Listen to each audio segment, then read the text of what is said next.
I made it. I survived.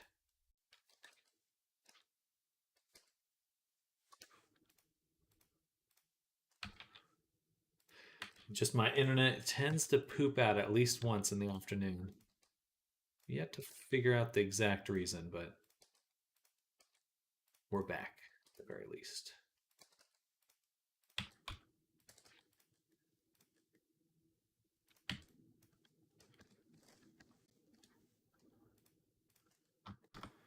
Reliably poop. It's true.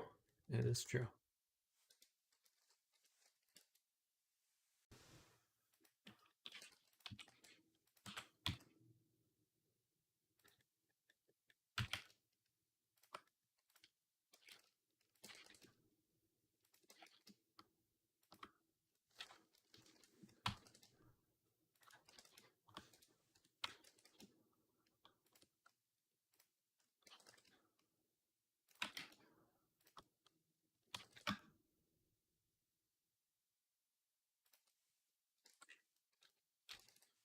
All right. How's this look? Nice. How are those teeth looking, Evan?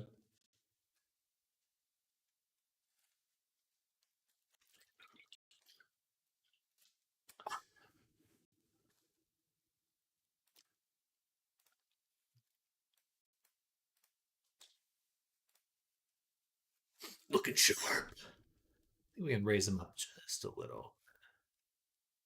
We're looking good.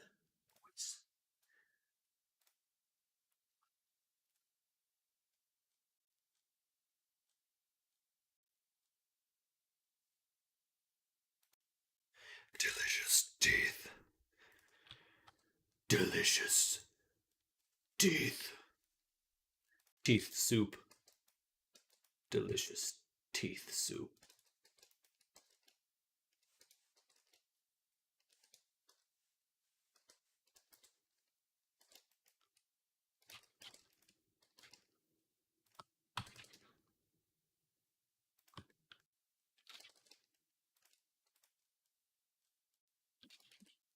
All right, I think that works. So what we'll do now is we'll make one more folder for the sculpt teeth. Take all these things, put those in there. Take the gums, move them in there as well. Sculpt teeth, hide the body. The lower teeth we can hide for now. The top teeth, we will make a mesh plane and begin to retopologize. Retopologize.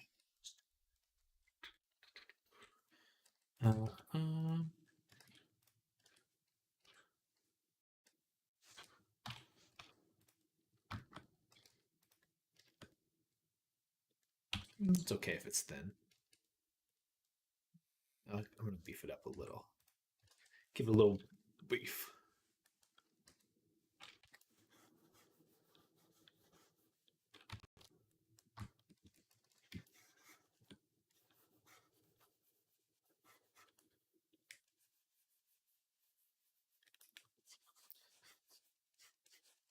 There we go.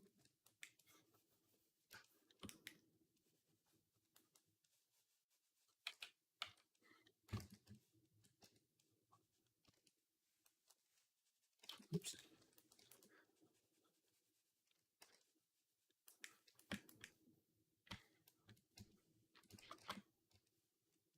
Bam. Bam. Bam.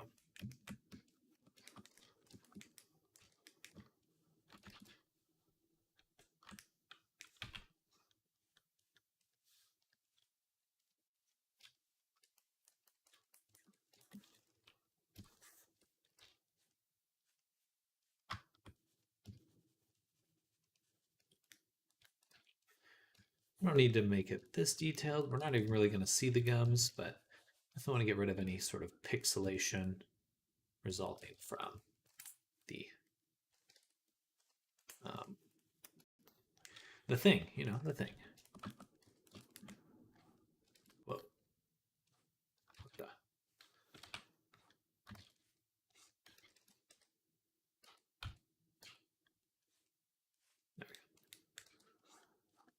Bam. Hello, Magnus 4. What is the model gonna be for? I work to make for games, so I'd like to make the gums and teeth together.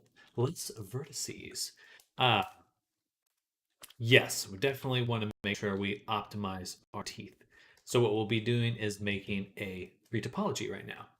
Um, as for the game, I make my clients. I make clients. bleh, I make avatars for my clients for a game called VR Chat. It took me a little bit to say, but suffice to say, they're looking to have their character brought into VR Chat. Are you familiar with that with VR Chat, Magnus?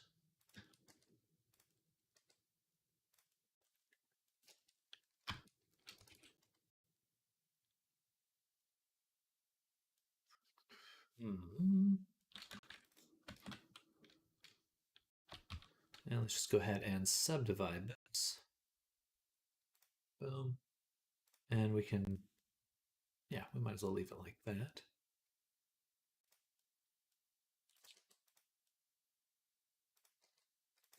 Maybe one more layer. All right, we're going to extrude this one down one more time. Right about there. So we can get these pieces right into the gum line. Hello, Diggy. Welcome. Welcome back. How's it going? How's your week going? Hopefully you're off to a good start on your Monday.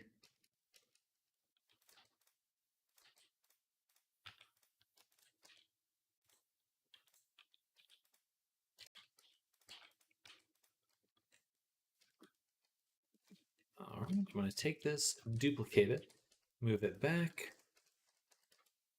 and scale it in, and scale it like this. Doop. Yes, I know VR chat. I'm scared of retopologizing because making normal maps from HD usually doesn't work on a new low model from Scratch. Um, it definitely takes a little bit of getting used to baking normals. I prefer to use Substance Painter for baking my high poly to low poly. And I'll probably be going over that whole process today. So, um, getting everything into Painter. So, if you'd like to see how that works, definitely stick around because we'll be getting into it in just a moment. But I definitely prefer doing the high poly to low poly workflow, at least now. Wasn't always my favorite, but I like it now.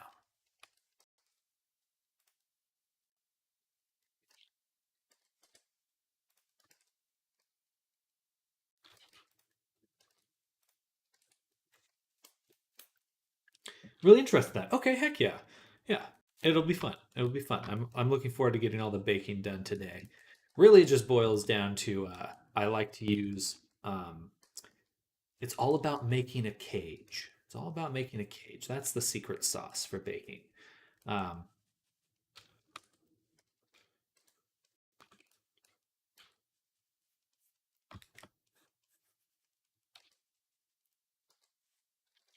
Baking with Blender, it's very time consuming for me lately. Okay, yeah. I've tried to bake in Blender and I've never been able to get it to work properly. It has been a while since I tried it though. Um, so perhaps it's improved, but uh, I personally prefer Substance at this point. How different is the Quest to PC avatar? Number of polys reduced significantly. Yes, you're looking at like a 1 to 10% fraction of the amount of polys. So in the PC version, you can get up to 70,000 and still be ranked good or medium. Um, with a PC avatar, in order to make a Quest fallback, which is usually the Quest version you want to make or convert a PC avatar to, it goes down to under 10,000. Hello, Chava. Welcome. Welcome, welcome. Um, and so it is quite different.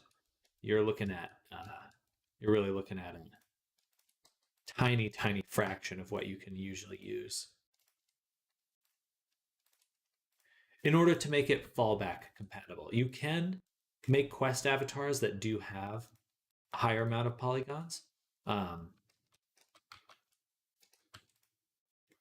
but a lot of times they won't match the fallback. And so to clarify, if you're unfamiliar, you probably know already, but a fallback is a version of the avatar that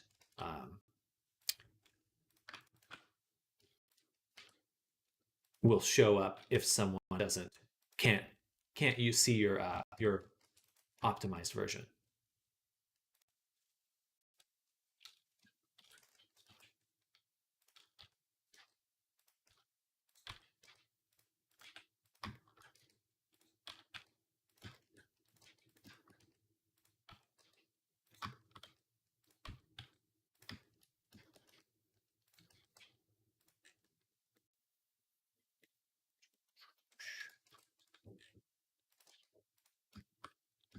It is a huge difference, yeah. Can you use normal maps for quest fallback? Yes, but the shading on the you only have a few shaders available to you for the quest fallback version, and the one that can use a normal map usually looks pretty bad. It's kind of like they end up getting like really dark shadowing and shading. I prefer to use the toon shading. I found that to be nice, and that one seems to work a lot better.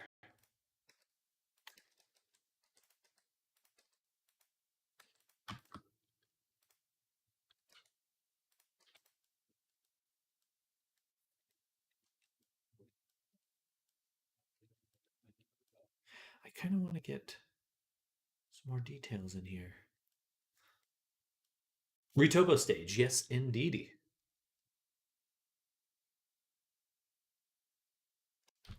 So I think what we're gonna do is, or we already finished most of the retopology for this character. What we'll be doing now is, yes, perfect. There we go.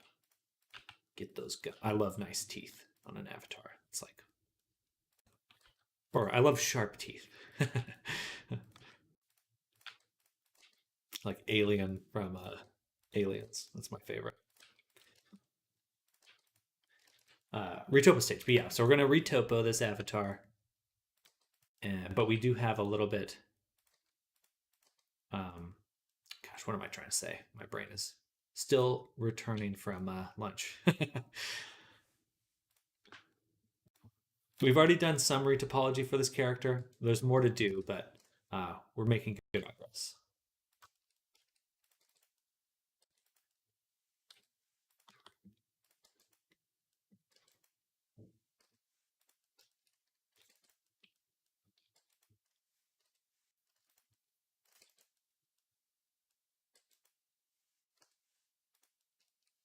There we go. Okay, and now we'll get the twofers organized.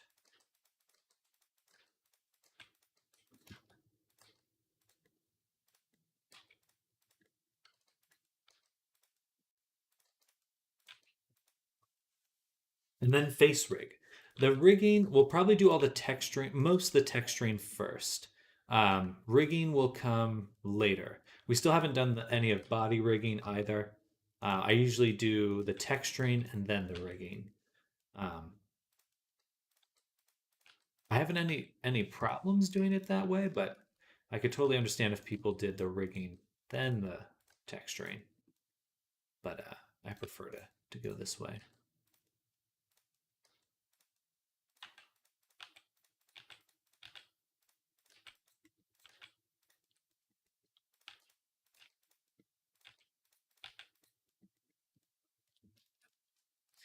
Bada boom. All right, this is gonna look great.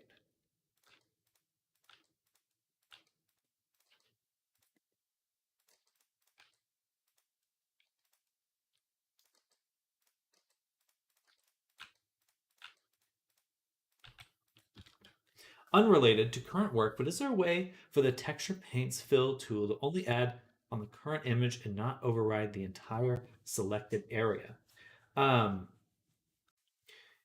Is this in Blender that you're trying to use it? The texture paint fill? If so, you can extract your target mesh. So one nice thing about the texturing in Blender is you can edit your mesh, and you can always make a duplicate. So if you just go, oh, I only want to fill these faces, you can either use a paint fill mask. So I believe if I go into texture paint, you have this option up here, paint mask. And so that will limit it to whatever you have selected in your view here. So if I go paint mask, that should work. And then you can also just extract those faces directly. So you could actually just rip those out of the model or duplicate them entirely into a new object and then edit just those ones.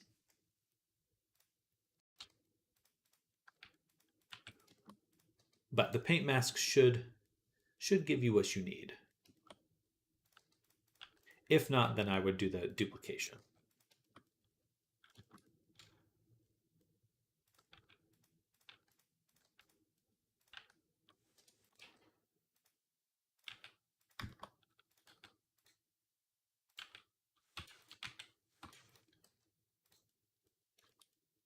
All right, so now what we're going to do is we're going to look at the bottom. We're going to take the tips of each of these, do 0.2 plus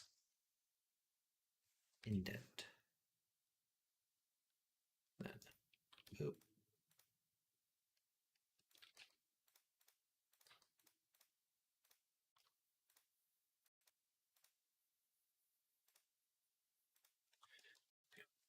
Then select these ones and hit relax. Checked. All right. But texturing in Substance is better, or is texturing in Blender also good? You can certainly texture in Blender as well, but Substance and there are other texturing programs like Quixel Mixer, a few other ones. Those have some very significant speed ups. And personally, I think the baking process is a lot easier. But theoretically, yes, you can do everything inside of just Blender. It's a hard mode though. You're doing it. It's a little extra to do it that way.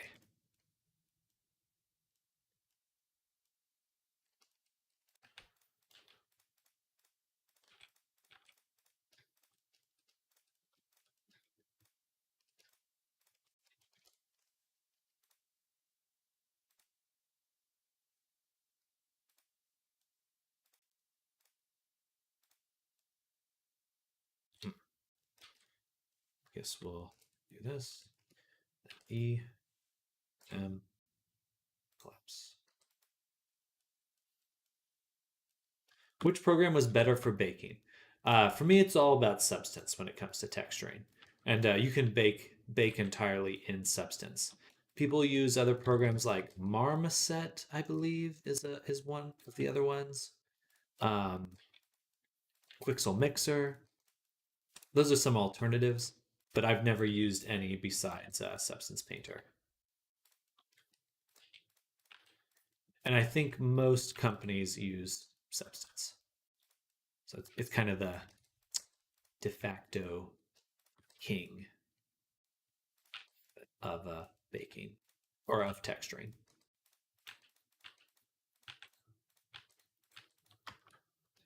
Baking in Substance is so fast, not gonna lie. It's pretty fast. It's certainly faster than Blender. Blender can just kind of freeze or crash or but it's still a great option. And it's free, so you can't really beat that price.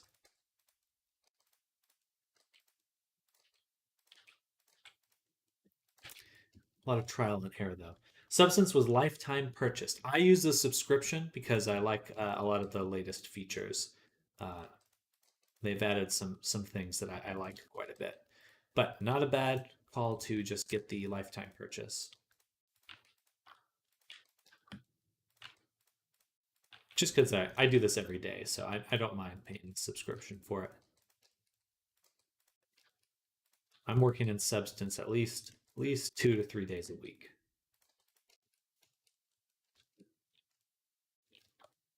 But you can buy a lifetime for purchase for it, I believe. I have not.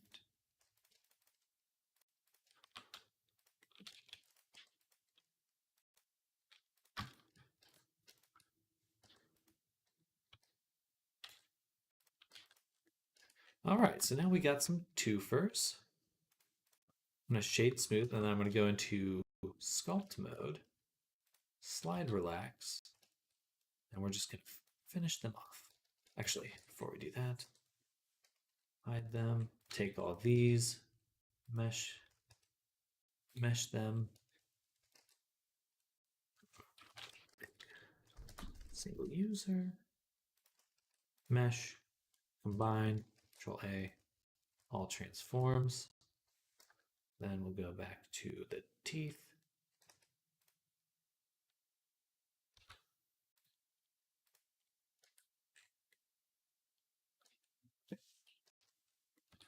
And we're going to add a shrink wrap onto here. Duplicate, apply, and then hit the wireframe so we can smooth out some of this stuff a little bit better.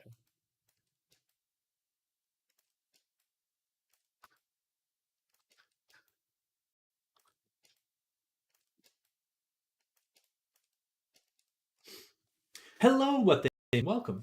Welcome. As long as I pick GPU for baking, I don't have any problems in Blender. Well, not the yearly update lull.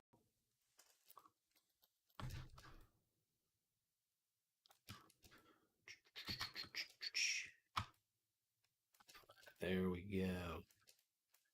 Looking pretty good.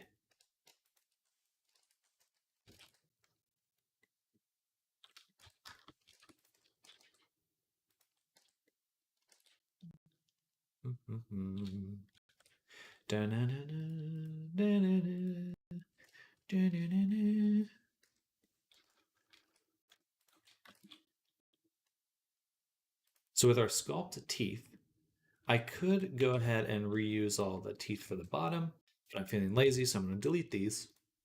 Then I'm going to take our teeth we just made. Oh, actually, let's... Oh, hello, Wendy. Welcome. Welcome back. Let's unwrap it first.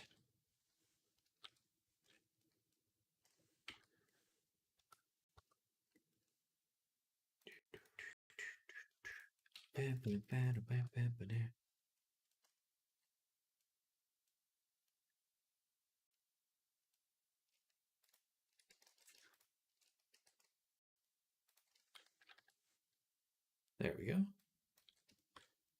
And voila, all the teeth unwrapped. Easy peasy. I don't need to do anything else. We're going to use it twice, so might as well. Pen, point to SX0, 8, pen. How'd your break go, Wendy? Did you have a good break?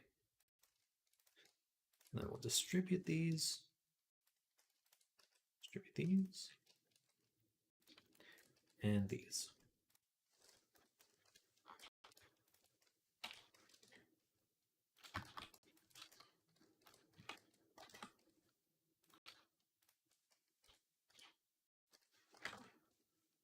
All right.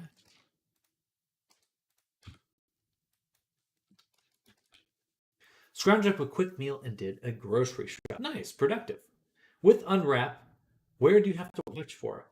What I mean is there are some issues that can happen with unwrapping.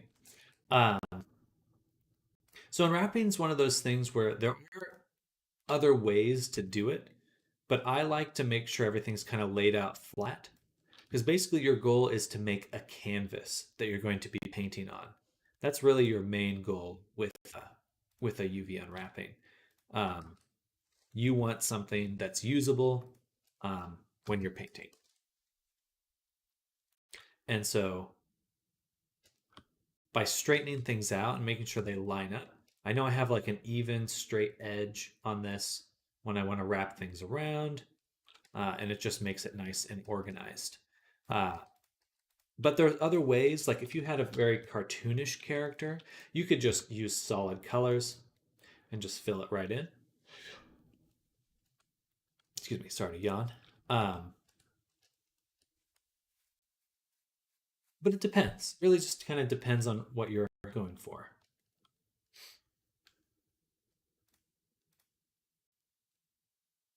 I prefer this method, but not everyone does.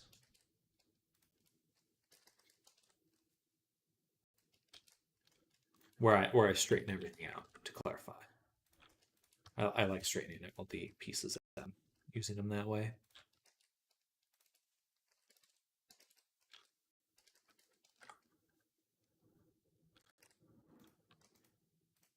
Just feels nicer when everything's a little more organized.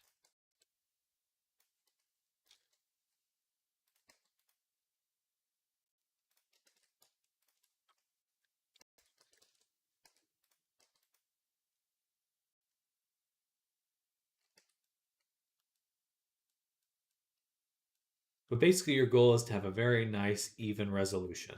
You can see that there's some stretching at the tips of the teeth there. That most likely won't be an issue, but if it was going to be an issue, it would be in these spots here.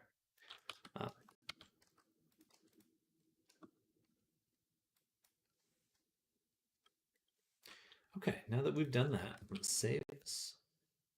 I'm going to get rid of the mirror. I'm going to combine my teeth together, duplicate that, flip them vertically.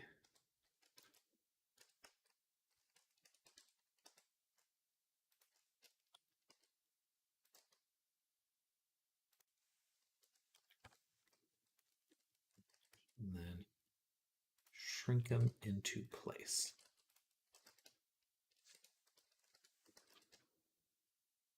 This is just a cheap and easy way to get everything positioned together. Because I can do that, and then select my low poly and pop it out again. And voila.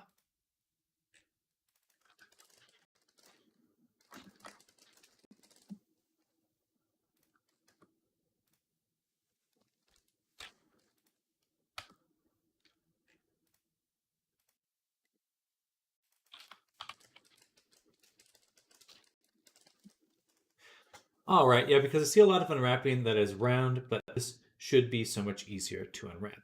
It'll certainly be easier to paint. Not always the easiest to unwrap. It does take some experience to unwrap them into like straight edges and squares. Um, I think it's worth it though. I think it's worth doing it that way.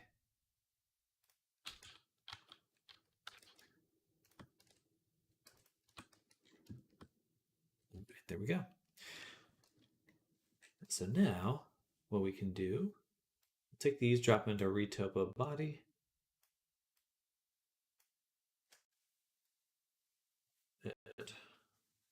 Glasses are smudged.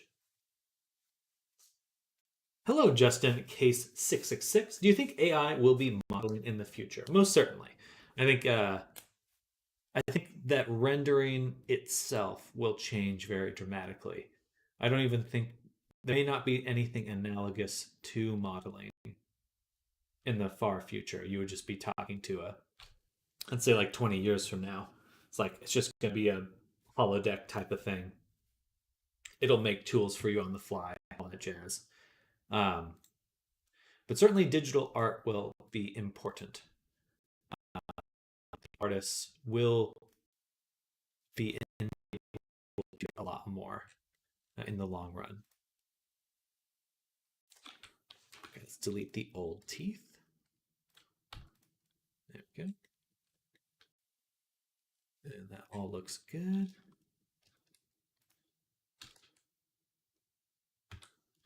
And bam. Flip the normals. And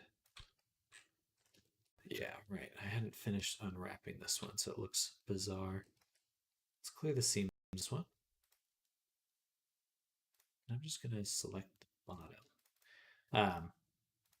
But yeah, if you look at things like Nerfies and Gaussian splatting, it seems clear to me that the hardware or the software will be very different than it is right now, where you're kind of creating not just a mesh, but you're not creating geometry and meshes, but more of a understanding, something that understands what it should be representing.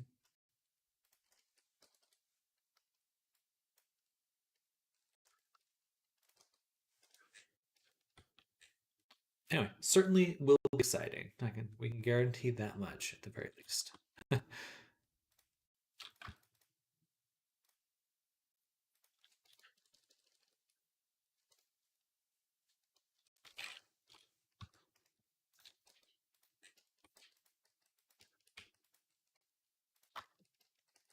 Which software are you using? I am using Blender. I have a different theme than the usual Blender, but it's still Blender underneath the hood. I'm on version 3.6.1.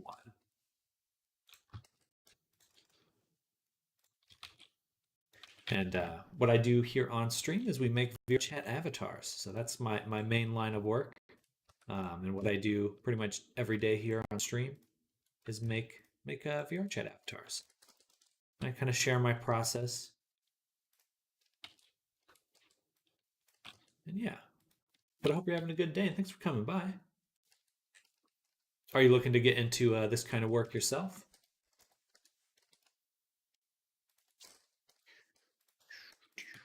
Okay, let's plop those out. Oh, my tummy. And so we've got the body. Oh.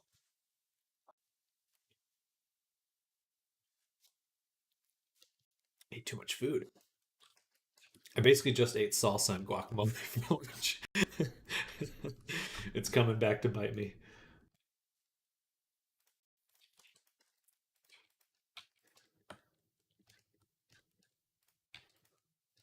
All right, there's the teeth right there. And I'm using Cinema 4D for a couple years now, mainly for compositing and CGI. Nice. I've heard really good things about Cinema 4D. I've yet to check it out myself, but it seems to be a rather beloved one amongst the digital artist community.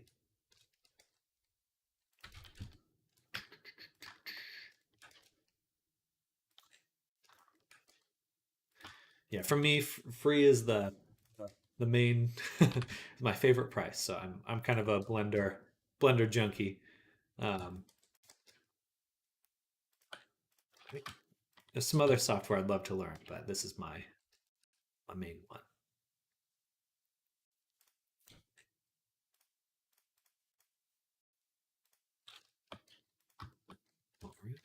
Body is now.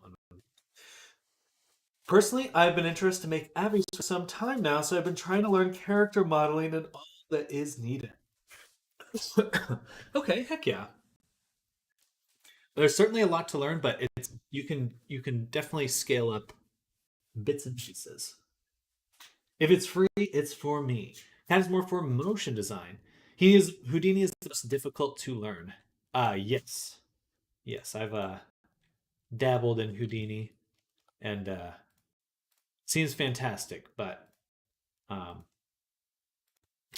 I think what most excited me about Houdini was the idea that you could use it in a game engine because there are ways to bring in your little Houdini creations into like Unity and Unreal, and that I thought was super cool. What I found the hardest has been able to find out how Blender Unity is the hardest info to find IMO. It is annoying. It is annoying. That's why I like my little AutoRig Pro add-on. It kind of handles that for me. Okay, I think we're just missing the eyeball. No, we need the horns, tail. We need to retopo the tail fluff. We got the nose ring. Okay, quite a few more things to retopo.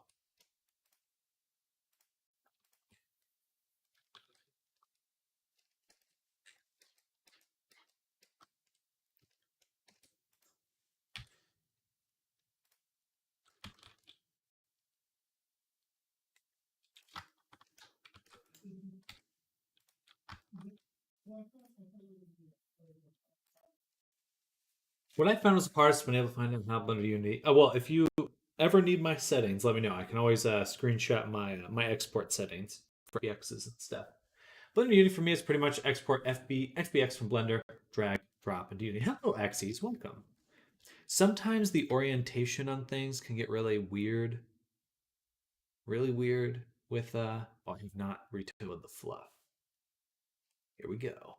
Time to retopo the fluff. All right. Well, we'll get everything into Simpsons Painter towards the end of the day.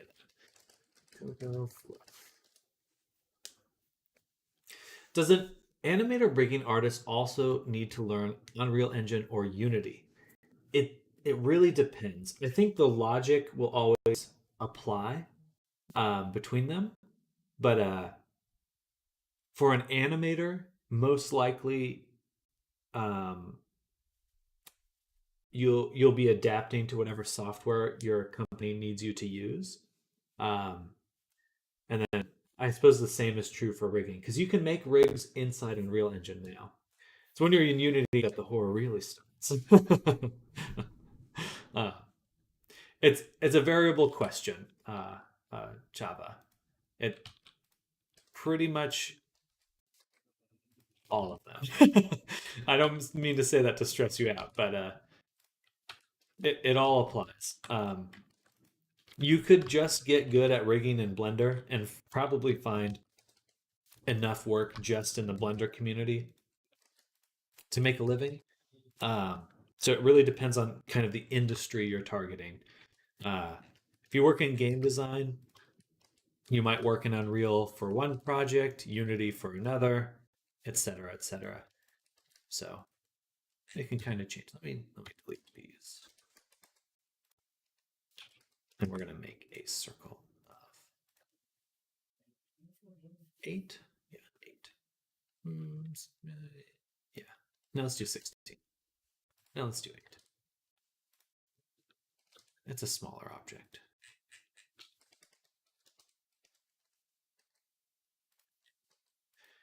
Always to learn what you told us. Unity is super easy. Real Hell's trying to export into Stride Engine. It sounds like I'm just thinking of the gum.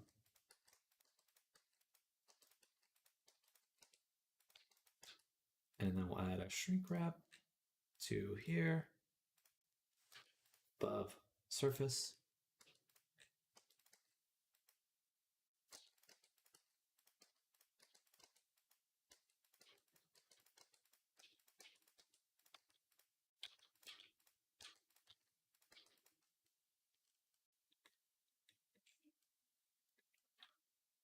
Bam.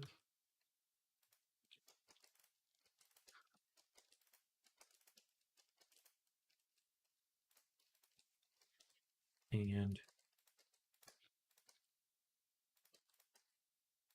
there we go. Okay, it's okay if it's a little busted there. What we're trying to do is simply get a good starting point for this. Let's duplicate the modifier and apply it. And then we'll add a few more cuts, like right here. And that's probably good. Just want one in this groove.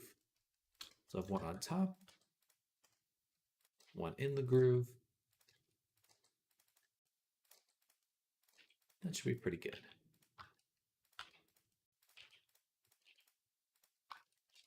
Maybe we'll even do a little cut here to make this one.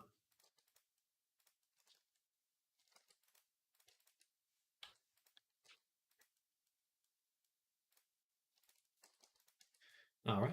Duplicate, apply. Let's delete half of this.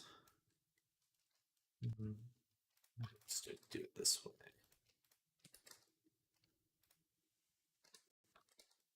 Yes.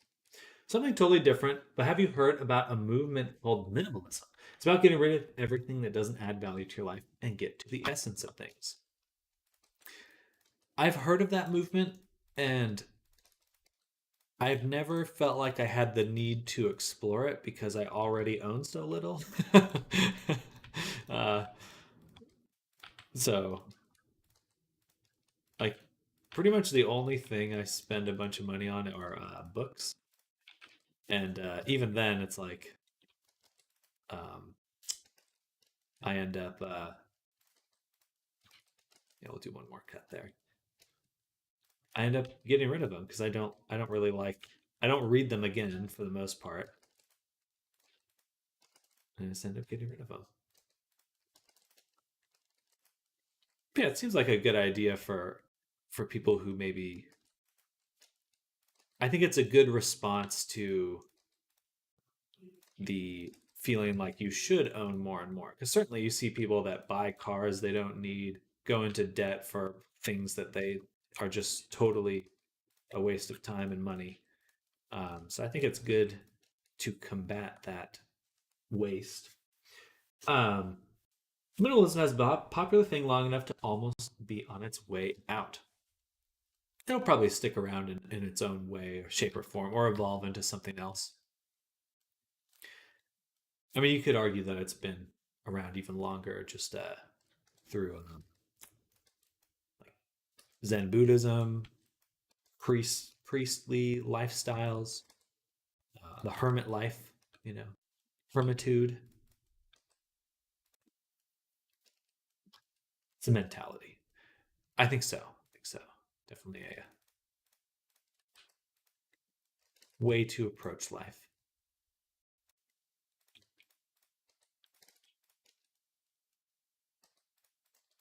But I do think that it's not that people are wasteful, but I do think that there are weird priorities people have. Because I've seen, you know, cars are such a good example. It's like people waste a ton of money on getting a car that they just do not need. Like in the most literal sense, is a waste of their money. um, so, you know, hopefully those are the kinds of people that are really getting that, uh, getting the benefits of that kind of movement.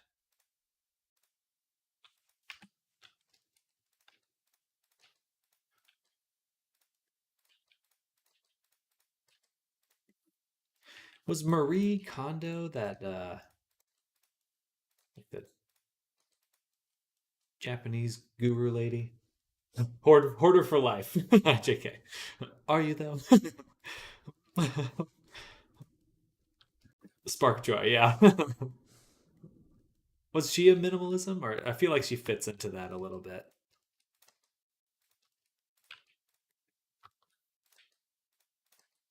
I certainly always think of there's a quote from Fight Club.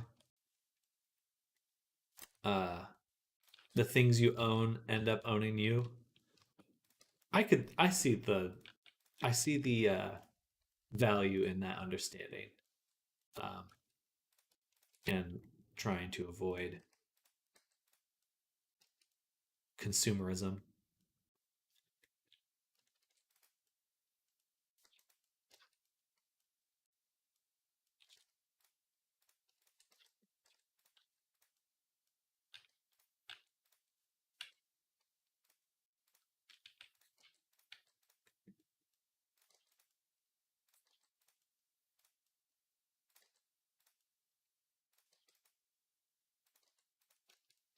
Fight Club is my favorite movie of all time. Yes, she made it popular. Oh, interesting.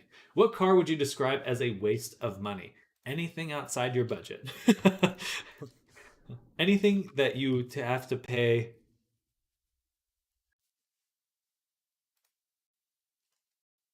Yeah, I think there's so many. Like I think that most cars are overpriced. Or when you're buying something, not because it's a financial decision, but because it's a status decision. Um, but it's personal. I don't, people love car culture, and that's their own hobby. But I think it should be recognized as exactly that. Expensive hobby.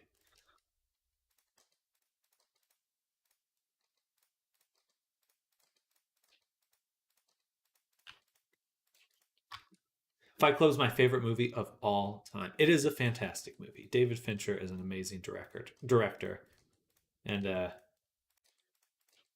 honestly think that Brad Pitt and Edward Norton are just absolutely iconic in it.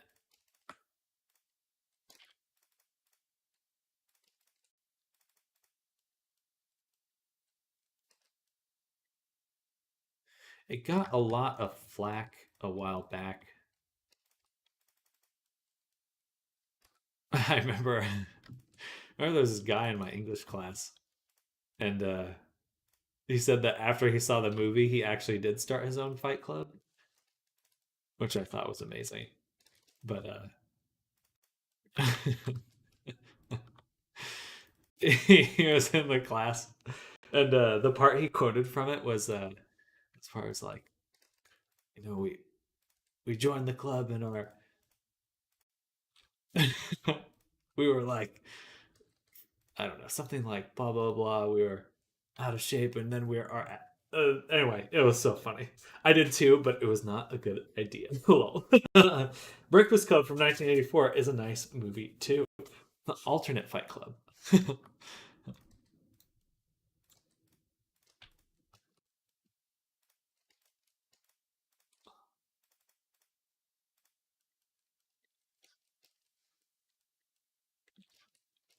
Yeah, I love the sentiment of that movie, but I didn't have any desire to get punched after watching it.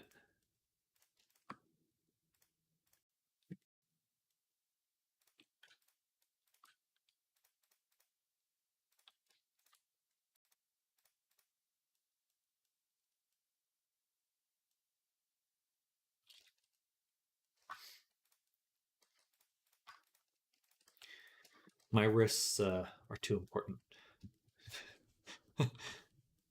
I was young and a rebel at the time. I mean, I no judgment here.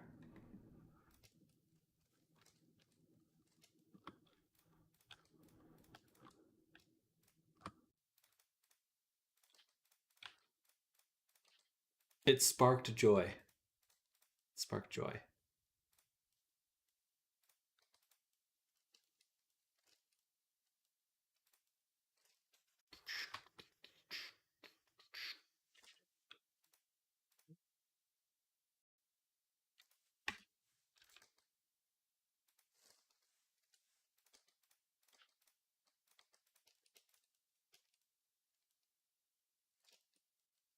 It's a movie coming out with Jesse Eisenberg and forget his name.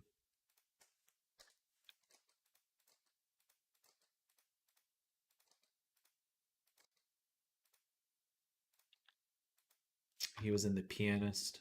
I forget his name. Dang it. But looks like a kind of a similar movie in a sense, like a perhaps a less endearing version of Fight Club. If it doesn't, then it goes out in the trash. What's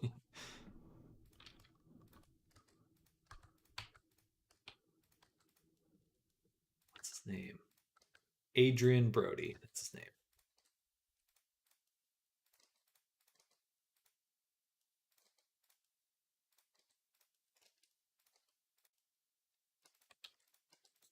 Certainly, though, watching the movie, I was like, man, you need to work out.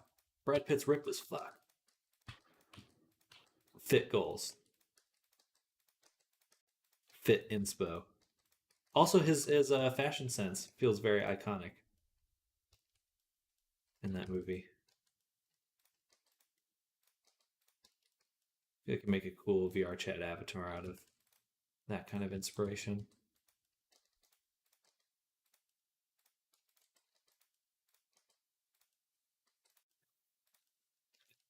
pop grunge.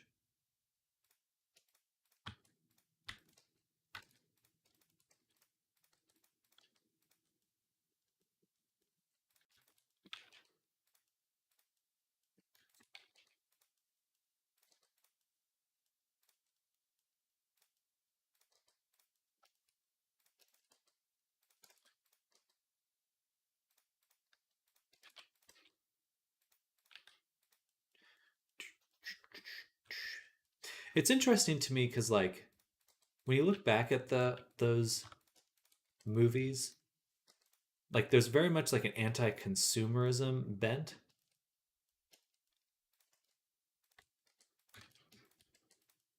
Um, what am I trying to say? But it still feels like what's interesting about it is just that like the main character Jack, I think it's Jack. Um, like relatively his life was pretty good.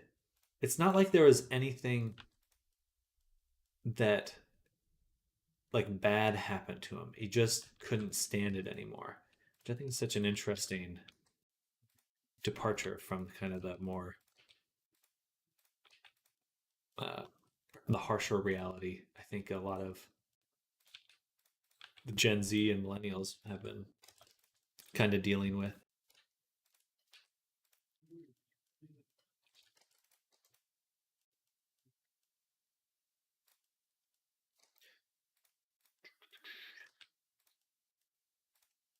He wasn't happy about his life. No, he was not. No, he was not.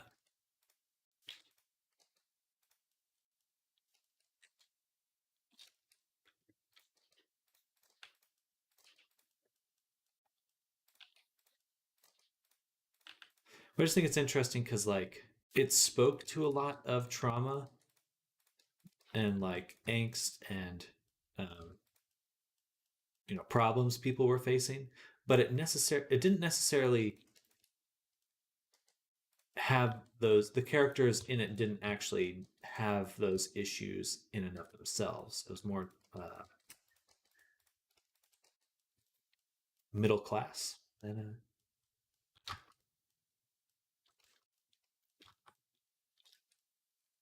a lot of other media that deals with similar topics.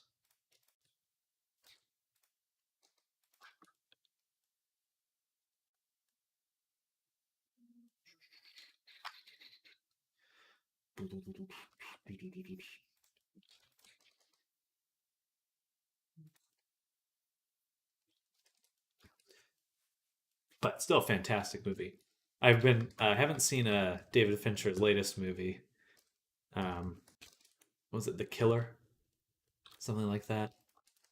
Um, but I did see the fight scene from it recently, and that was nasty. The guy like falls on a chair stool or a table leg, and oh, that was just like made me squirm. Ew, ugh.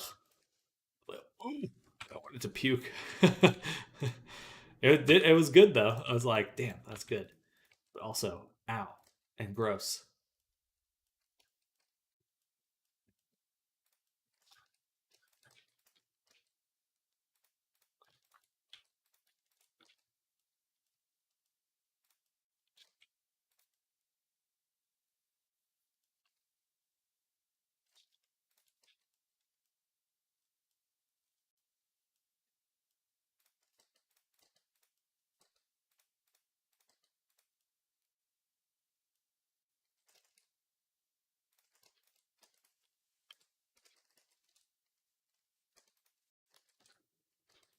Also, Michael Fassbender is awesome.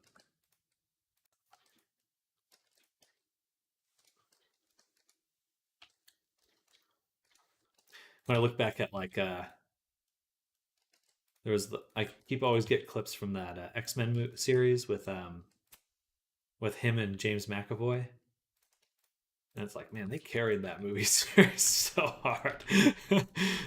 Those movies would have been nothing without them. Well,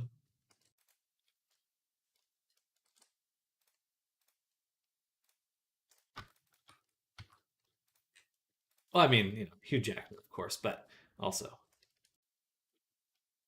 Also that.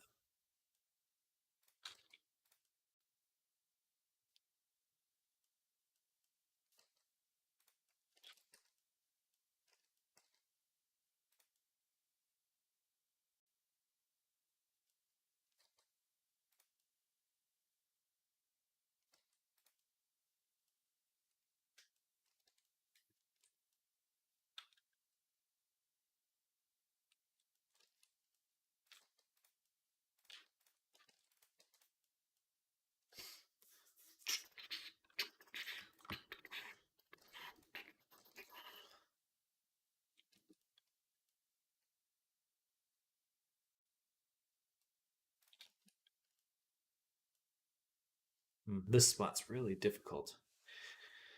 I wanna connect this. Okay, I got so much more fluff to do. Let's pick up the pace here. Pick up the pace.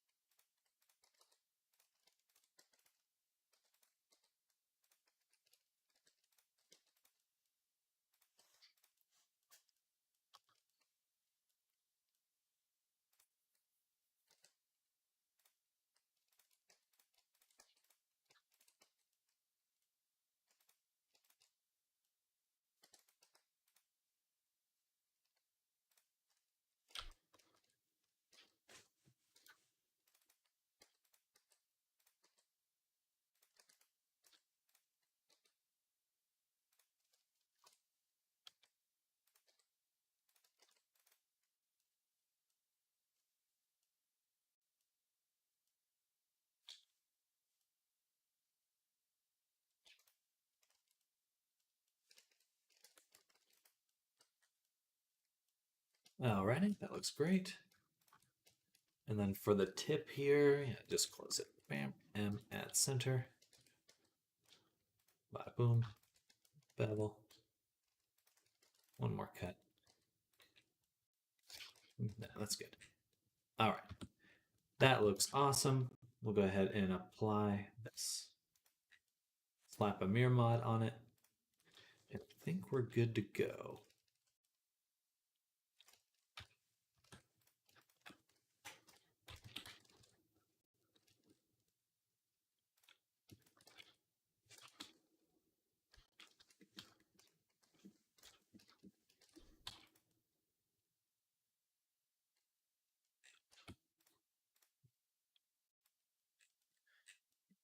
My tail's messed up.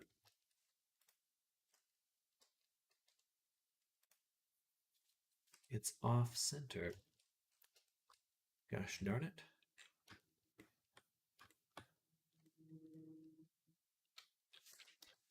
Let's hit it with a mirror, bisect, and apply. We'll go back to our topo. And that is a bummer. And then one more shrink wrap. Bam, bam, bam.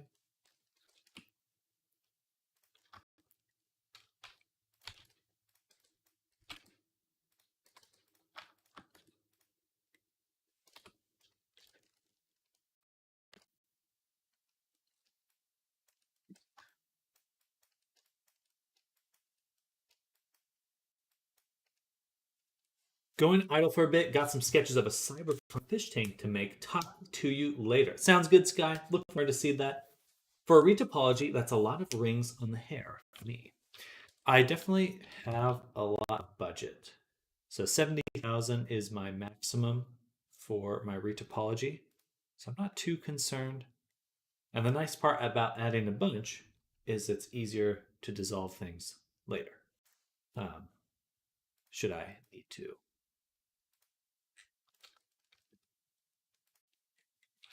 Retopa fluff. So yeah, this is. Let's take a look. This one by itself is only 786. Yeah. 1 out of 70. I think we'll be okay.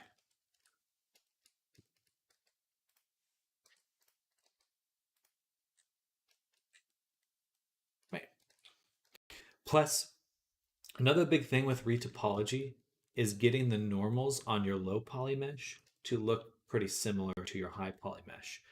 You can really decimate to a low amount, but one big problem I've noticed is that if your normals are uh,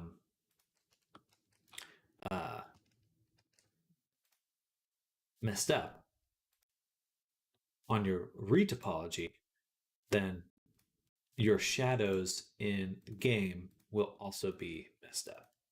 So I try really hard to avoid that particular problem.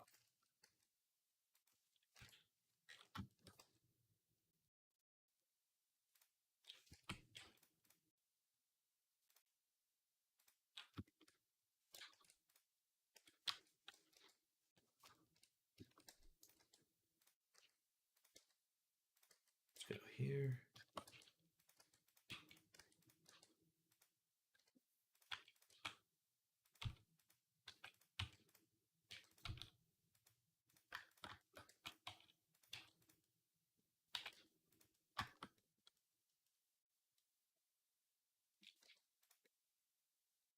Okay, there's a lot of topology on the inside that we won't need.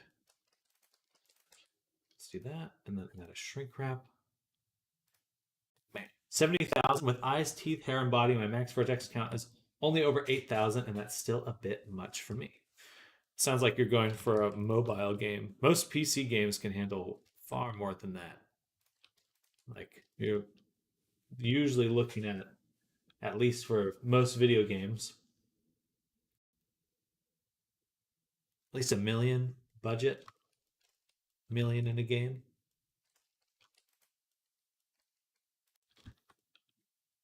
Which is quite a bit to work with.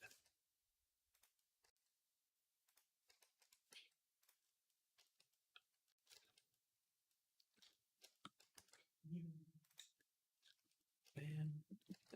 Cut here.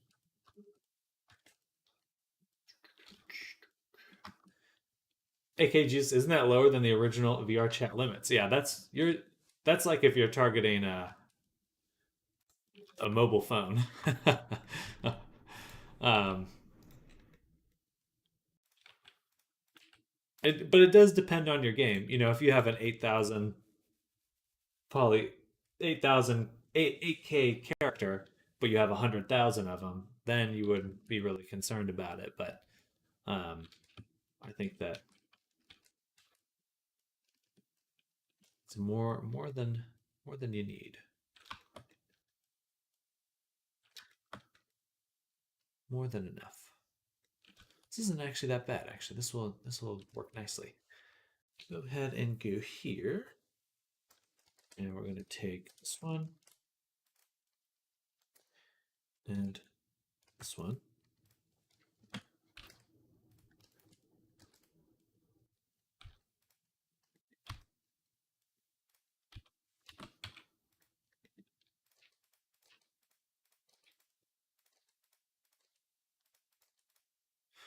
If they're identical, GPU instancing. Instancing is the best.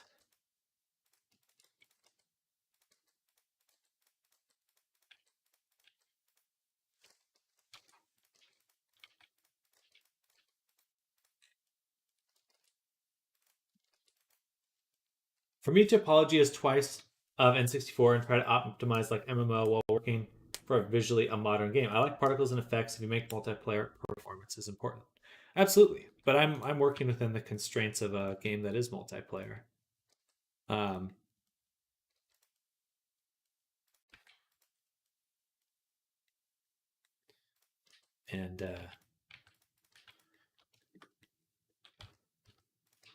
you know, you can throw a lot at modern graphics cards pretty easily. But again, yeah, if you're trying to make it like an N64 game, you basically are targeting mobile.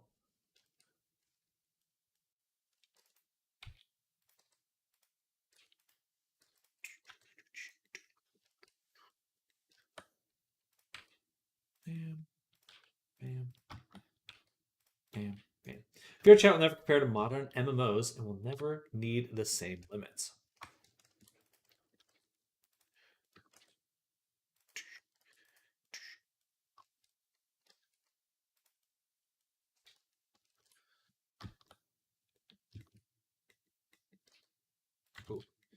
move this one up.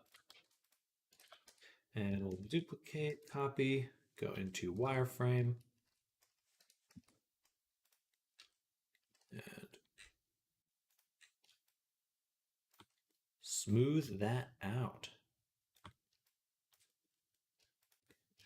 Nice and spaced evenly. One down, on to the next.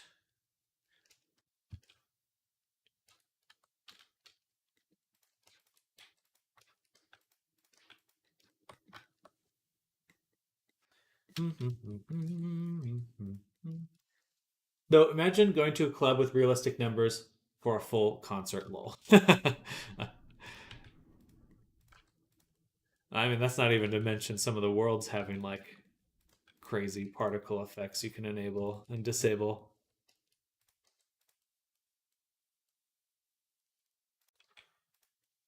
Ooh, excuse me.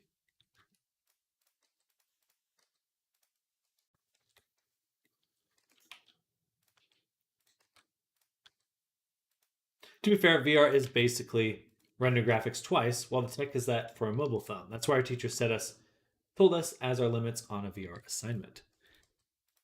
In a sense, you can still target higher amounts.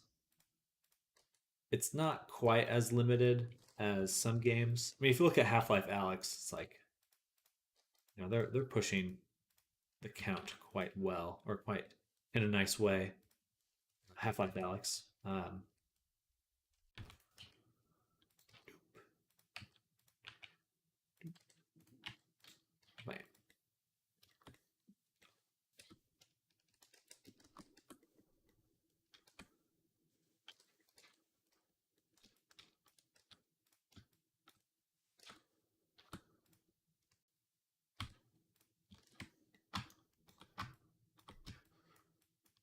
But certainly, you know, you don't lose anything by making it more optimized except your time.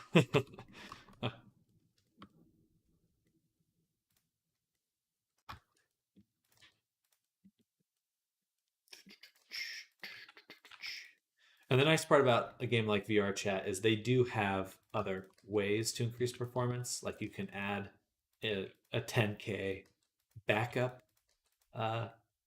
So if someone can't render your character, then they have like this fallback, like an LOD that they load in, or it is an LOD. And that works out pretty nicely. A lot of my clients will pursue that. Learning extreme optimization is helpful.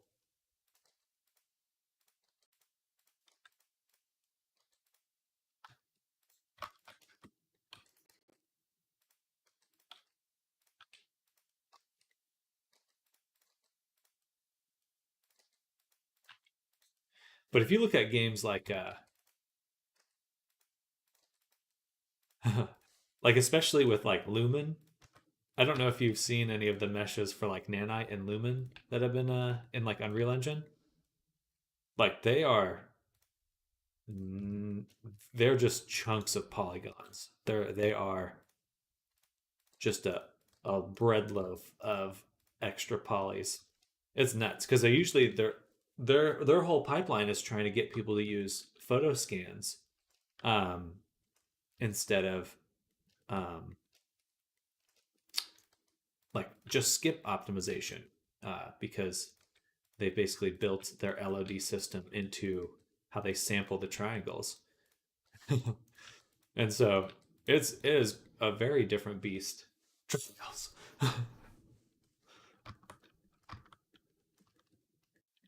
Very fascinating to see how that will go. And then I'm sure once there's some more AI rendering options, it will get even weirder. I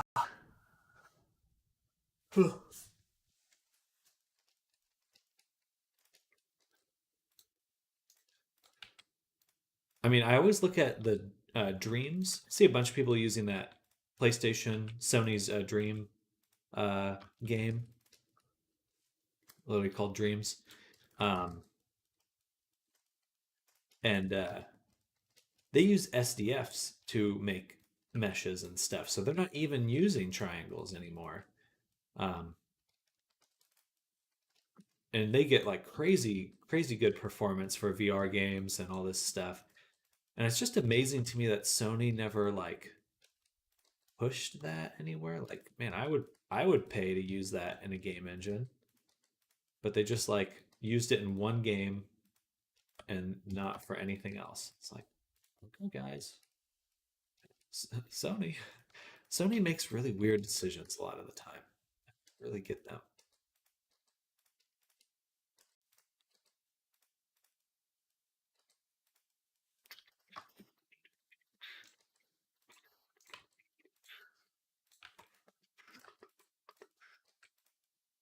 I think they kind of see themselves as like king of the console world, which perhaps they are. But that doesn't really guarantee future stability.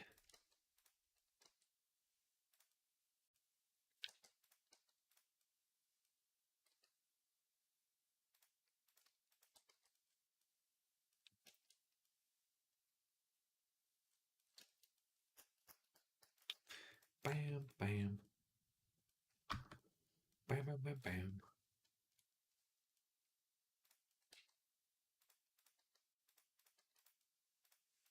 All right, so we'll take this one.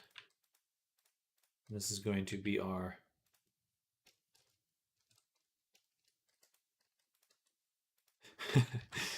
um, yeah, Magnus, you should definitely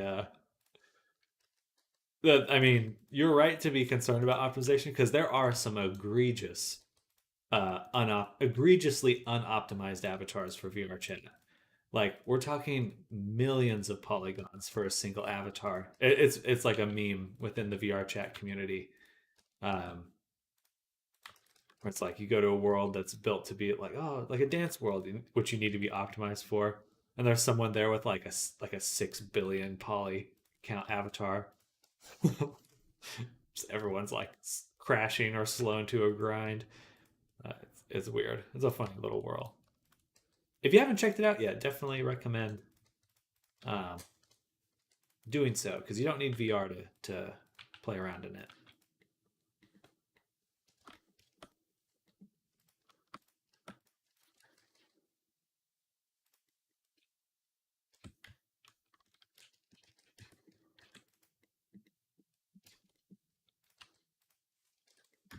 Sam should just rig and make the high res model he has game ready for VRC would fit right in.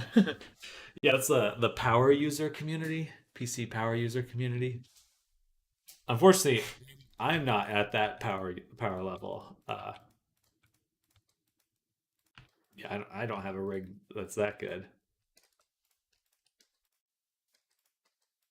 I would crash myself before anyone else. Well, it's the reason it's often taught that way. You have to get used to having all these limits, and it forces you to have tight control later. Absolutely, absolutely. Like in Naruto, Rock Lee has the like weight belts. It's like that.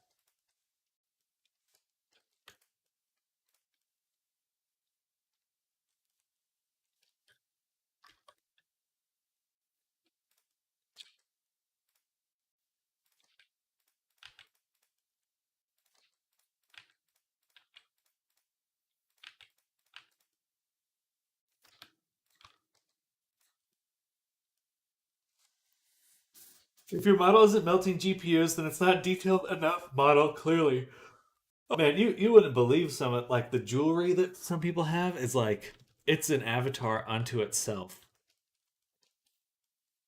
Just like mind blowing levels of I would say being inconsiderate potentially. It's the only way to tell a surface to look more detailed with software or code. You can make custom tessellation shaders,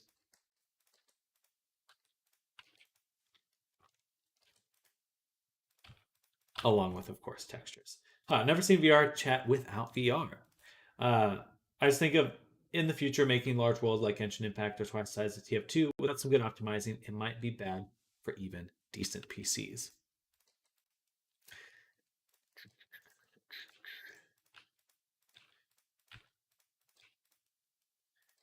I think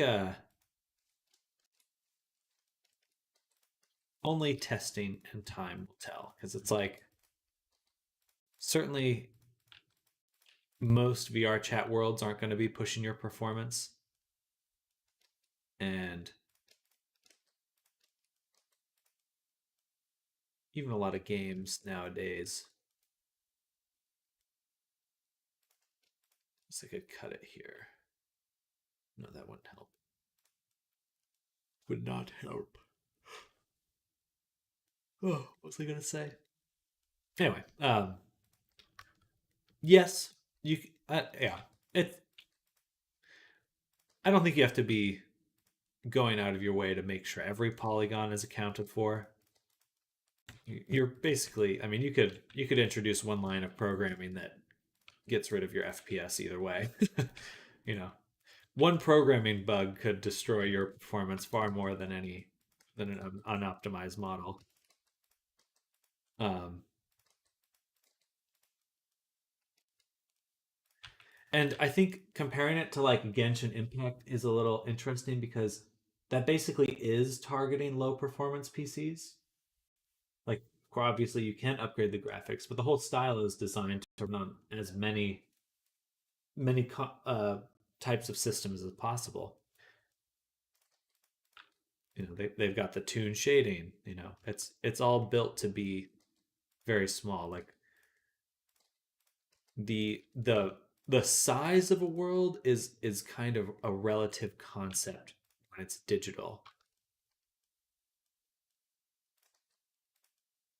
It's not about the size, but because you can have a infinite space in digital world. It's just how many things can you have on screen at once? How many triangles can you have on screen at once?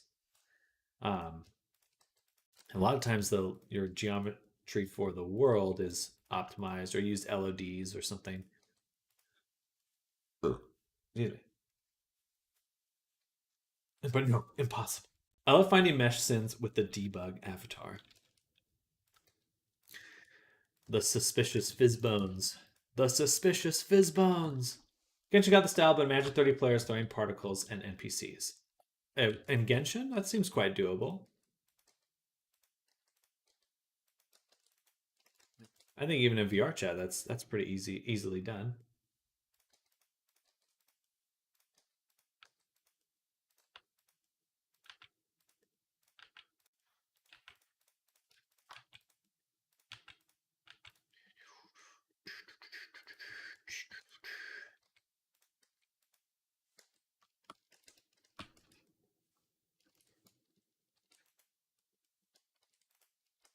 Oops.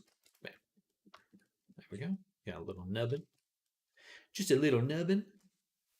Just a little nubbin. Just a little bit. Oh.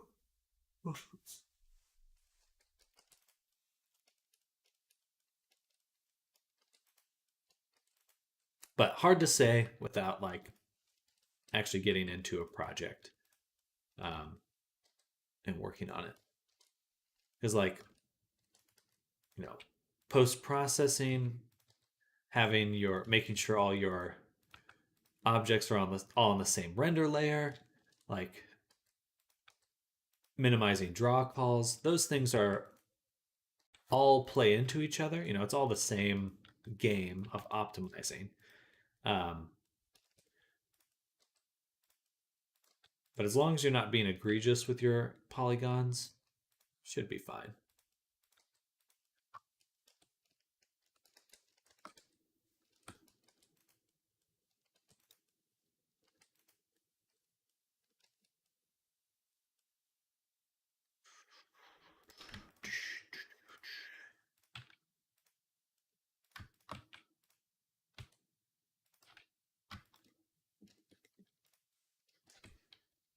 What if 15 grab passes? Oh, well, then, yeah, exactly. That's kind of what I mean. It's like, you know, things like that.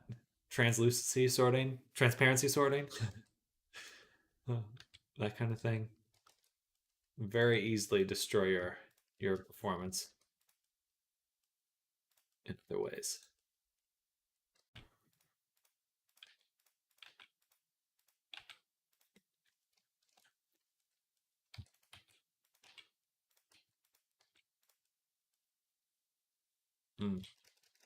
Darn, this edge right here is no good.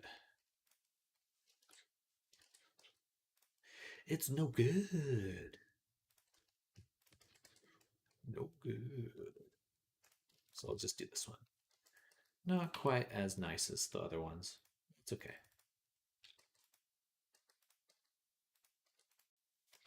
Bam. Boom.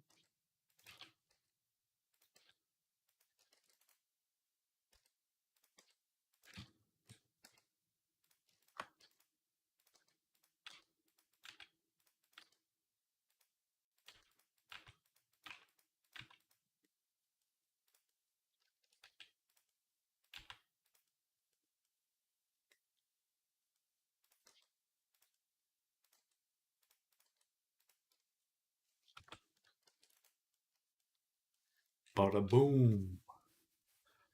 Bada boom. Oh, so many little tufts. So many little tufts. Okay. We got this one to do, and then the legs, and then the arms. Okay.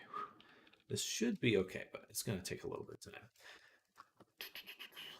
First, you cry when you make the fur. Then you cry when you retopo the fur.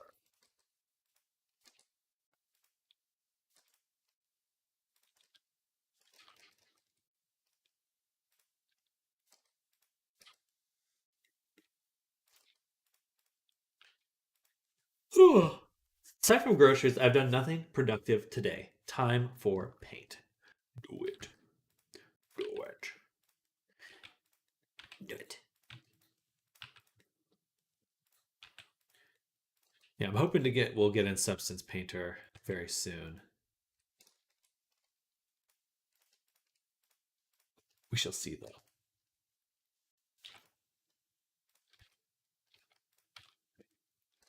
We shall see.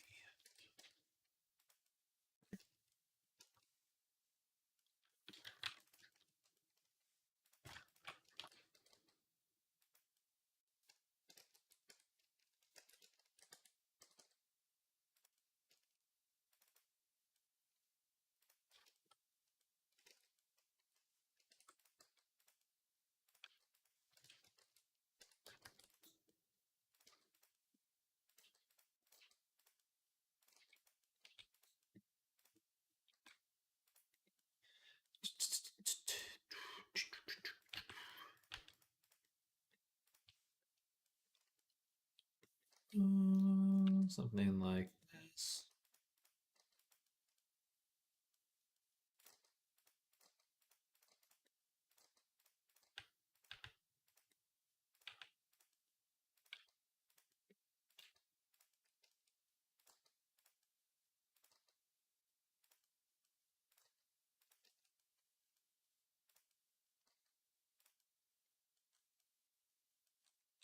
Interesting.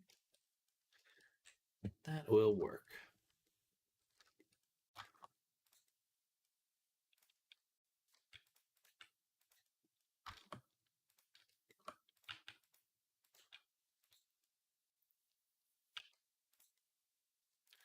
Do do do do do do do do do.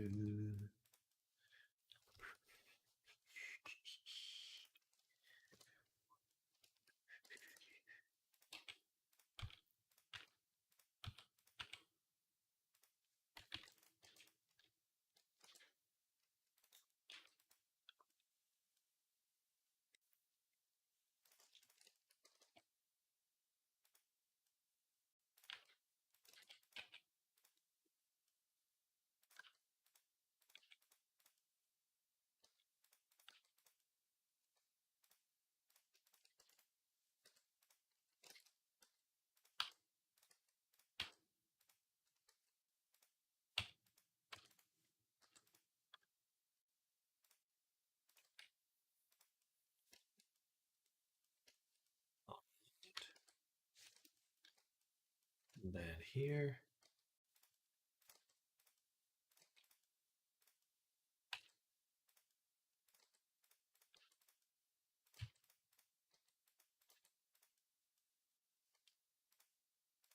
Boom, boom.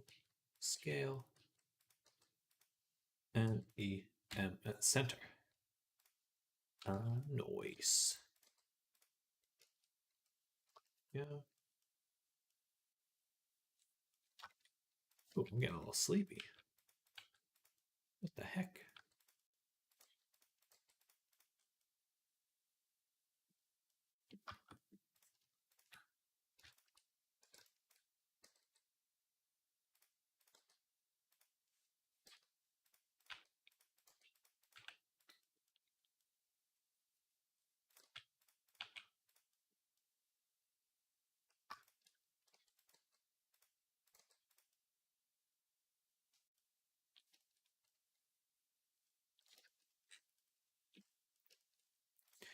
Okay.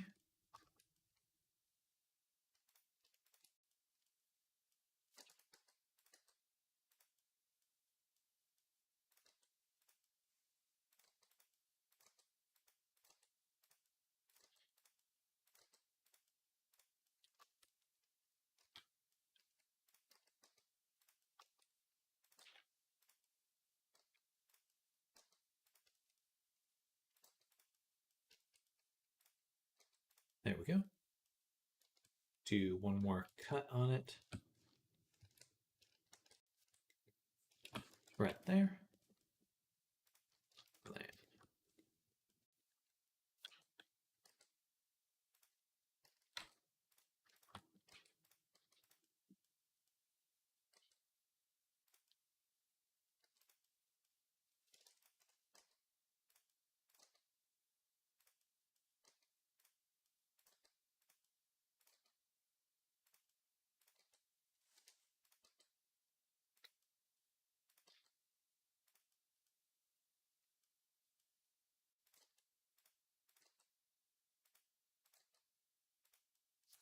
I'm the only commenter on your YouTube stream. Usually quiets down in the afternoon. The morning streams a lot. Beer.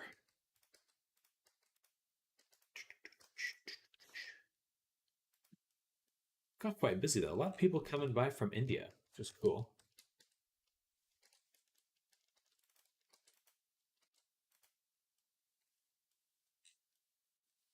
Dun, dun, dun, dun, dun, dun, dun, dun, dun.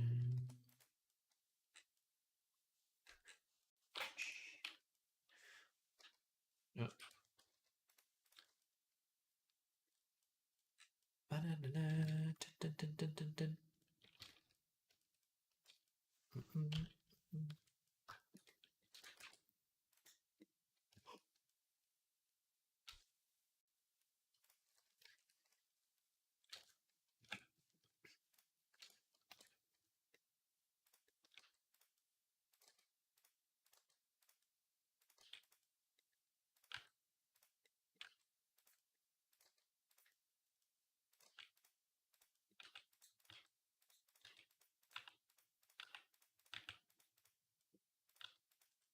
All right.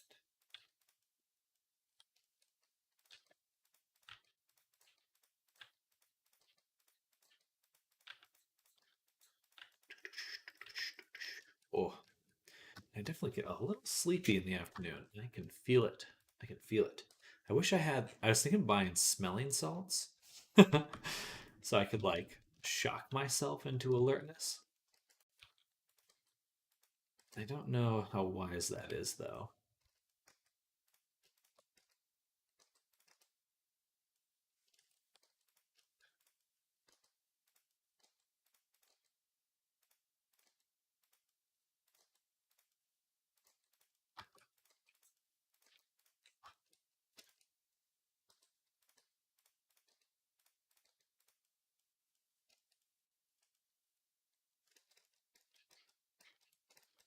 Do one more. No, it's a different edge. That's fine. I could do one. I could do one there. And then one over here. No, that one loops. That one loops.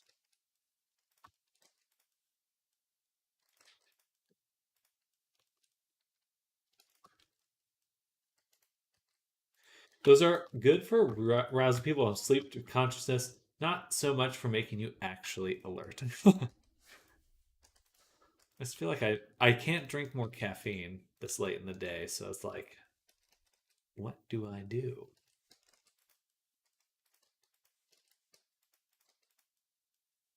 I cry. I cry. Recommendation would be B vitamins and B complex supplements. Interesting.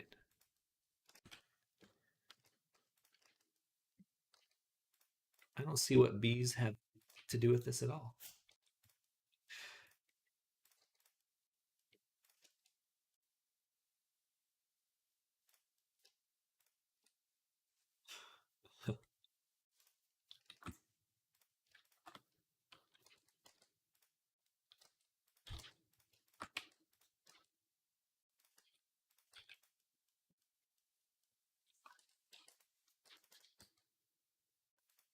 They help improve metabolism, keep you alert and more. Gotcha, gotcha. I was making a bee pun. Bee pun. But I'll have to check that out. If that would help me, I will definitely take advantage of it because I like feeling sleepy. Turns out, at least not when I'm trying to focus.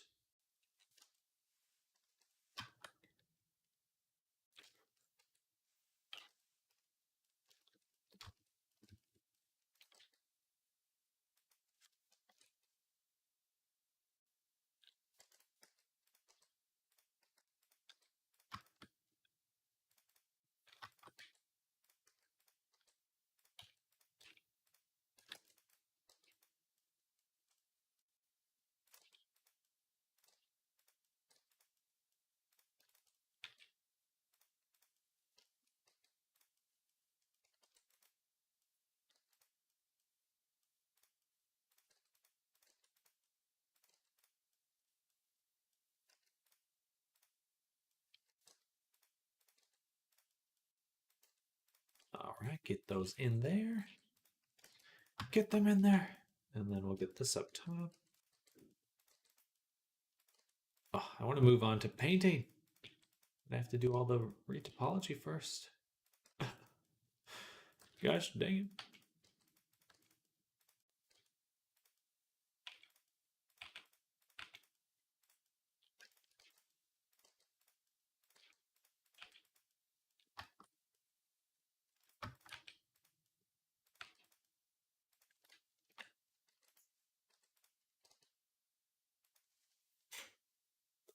That or just chug Red Bulls. I'm tempted. I'm tempted. I love Red Bull. I had to slow down my Red Bull intake.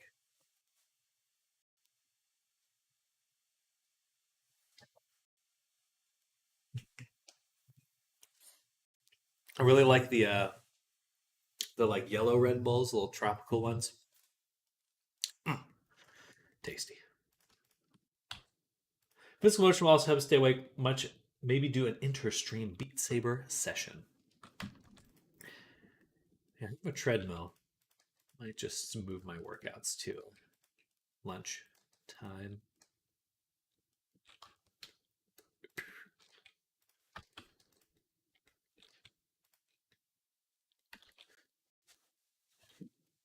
You know what? This might be the perfect opportunity for quad reflow, quad retopo flow.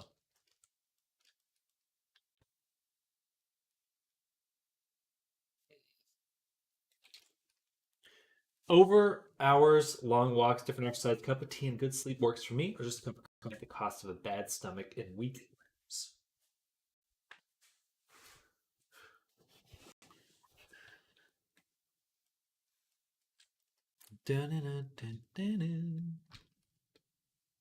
Just some Ritalin.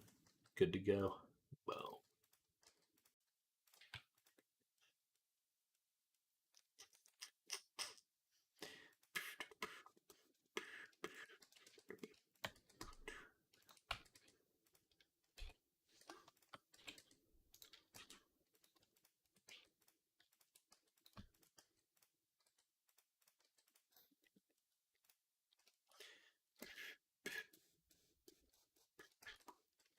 I think we'll do this.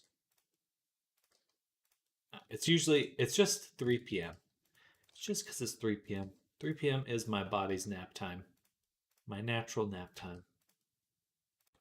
Just begging for me to take a nap right now. But in about 30 minutes, I'll be fine. Hit that Adderall. Exactly.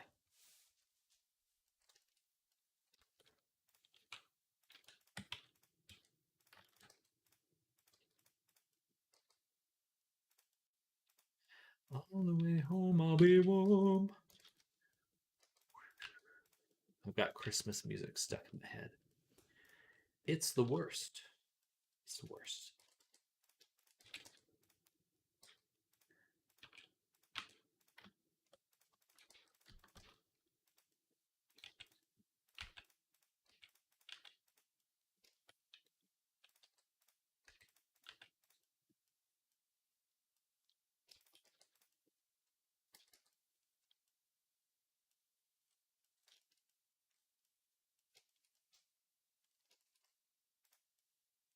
That's messy. Right there. Meshy. How much is that quad retopo flow tool? Or quad, what's it called again? Quad flow?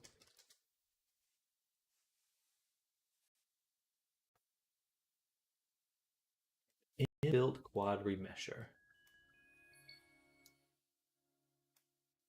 The sound indicating left click and then press L to select that.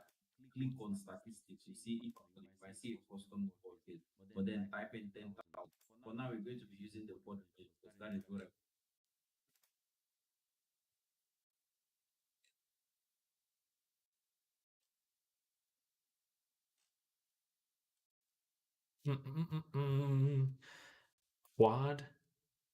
Quad reflow remesh. This built quad, this inbuilt, are they implying that it's built in?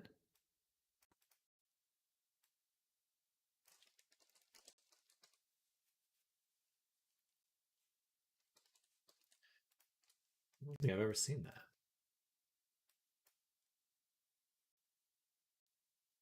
Oh shit. Quad. Okay, let's try that. So I guess we'll save that. Duplicate it. Isolate. Quad. Number of faces. 4,000? That'd probably be fine.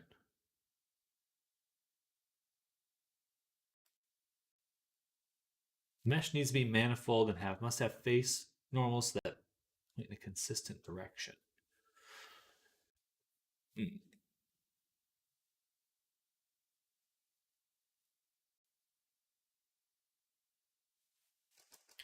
that's a bummer. Let's try this one. Duplicate. Isolate.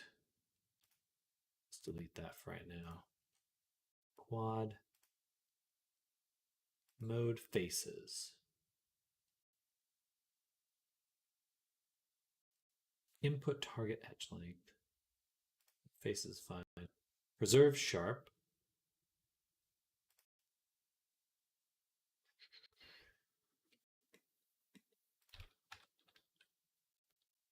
How do I make it manifold?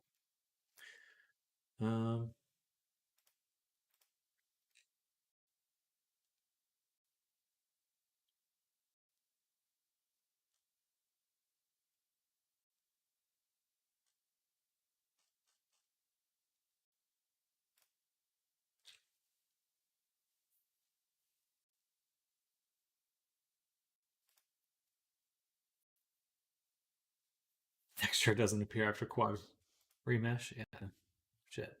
That's funny.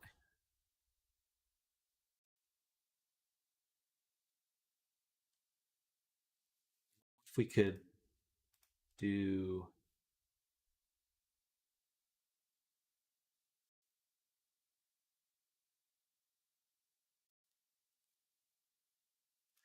far as I can tell, it says that it's not, but it might be high enough density that there's some issues. There's also this little guy right here. This little nubbin.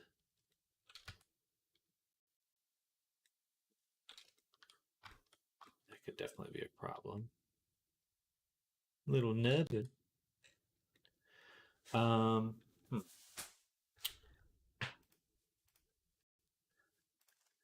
Not manifold.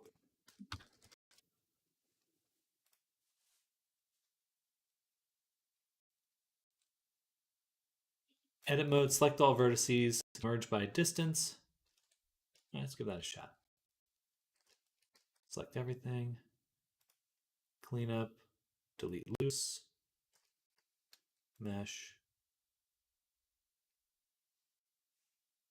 merge by distance. 3D Print Toolbox can find non-manifold faces.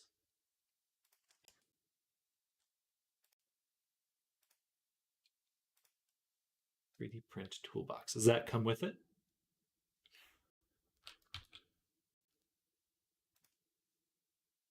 So many duplicates. I mean, it's a real dense remesh. It's a very, very dense quad remesh.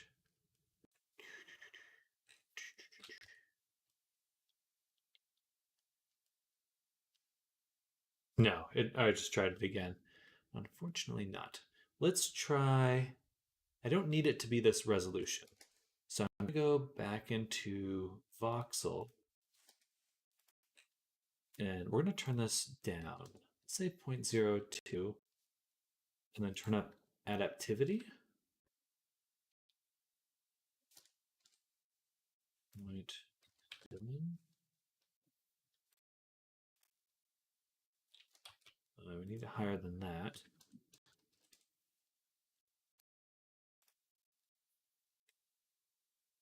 It's definitely breaking things though. There. I don't think that's the way to go.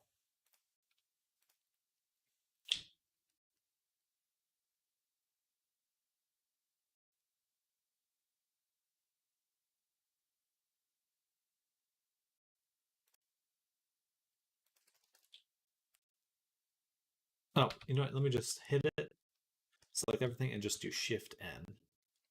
Recalculate normals.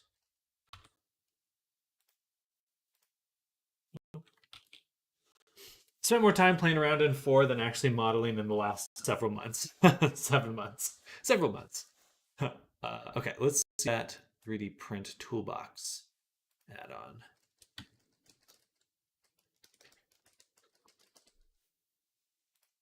Okay. And that's in 3D View sidebar.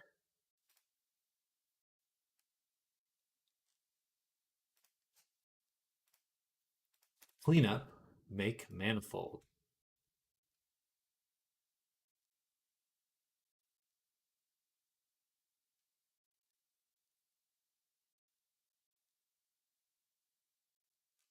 Feeling that it's a crash.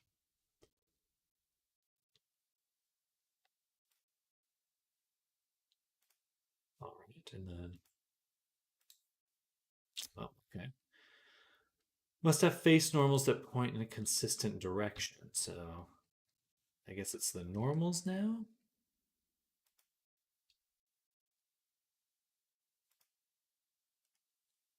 Oh, false. Okay, let me undo that.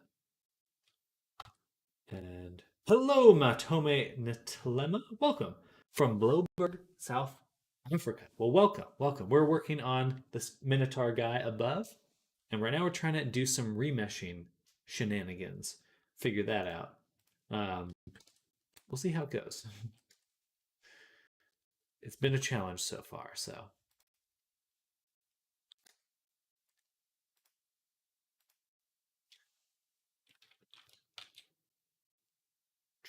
Check my normals.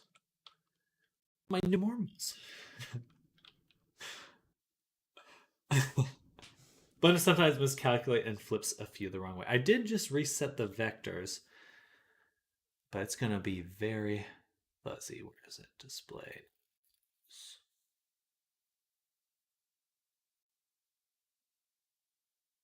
Where is it? There we go. Boom. Looks pretty good.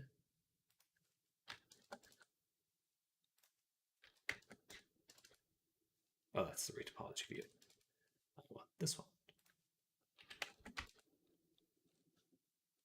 Oh, maybe not. All right. You are on to something. Wait.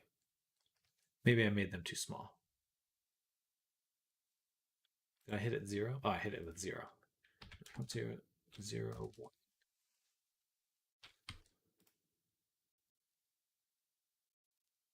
There we go. Okay. So we see that. As a treat. I would be, I mean, with this many triangles, it'd be pretty hard to.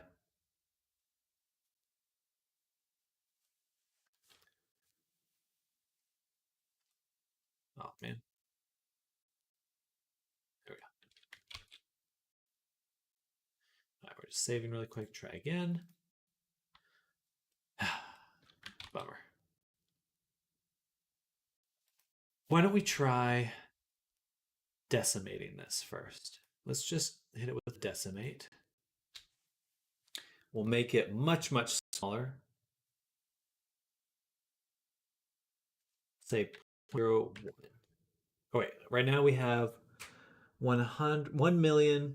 So I want to get it to, well, let's just say 0.1.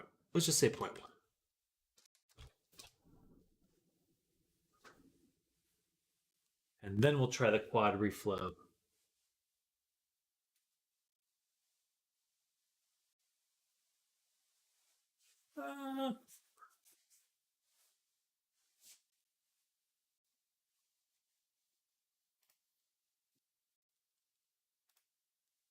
Okay.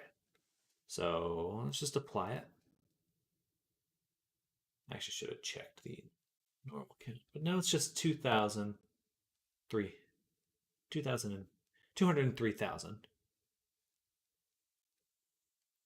But it still retained the shape. That's the most important part, is that it retained the shape well. And then we can try one more time quad remesh flow. Okay, still messing up.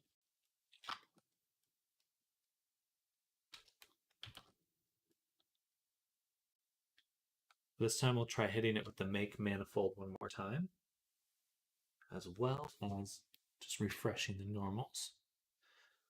As soon as it loads. Ow.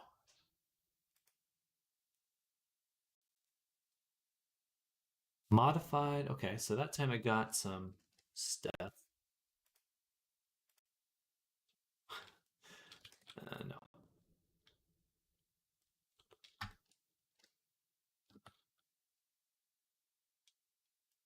Why don't we try the mesh cleanup merge by distance? It'd be a little bit more aggressive.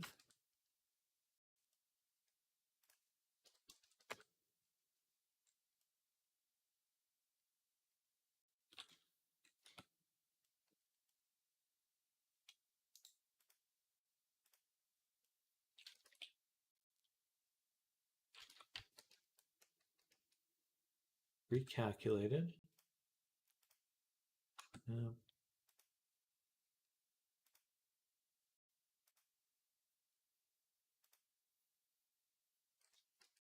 Beautify faces.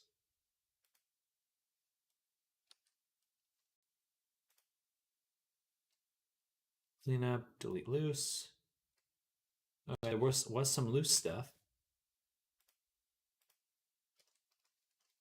Mesh, clean up, make planar, flatten, fill holes.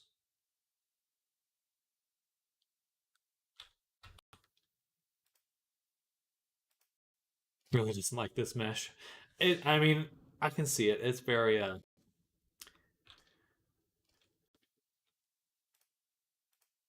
it's a lot. It's a lot. All right, we'll try the decimate one more time and get it looking really, really simple And then if it's still not working, then I think it's just the shape of it.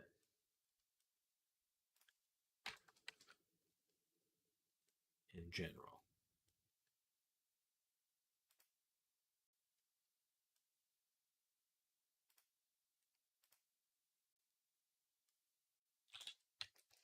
Shift N, make manifold. Oh, flipped my normals.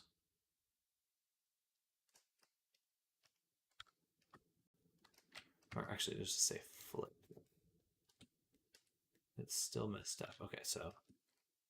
Oh, what the fudge? Okay, definitely clean out that.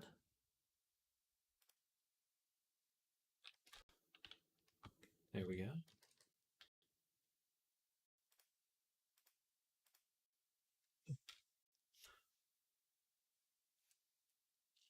Check the mesh. Let's see. Check this button. Button. Face orientation. Ooh.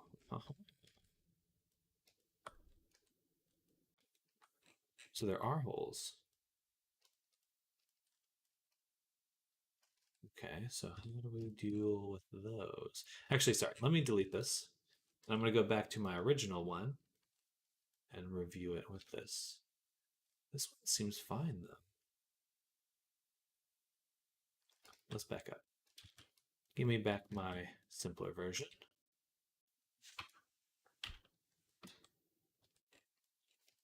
And then that red guy is your problem.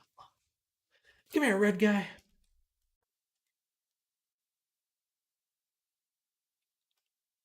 So what we'll do is select boundary loops and fill them. Let me turn off display normals. 0.2 fill.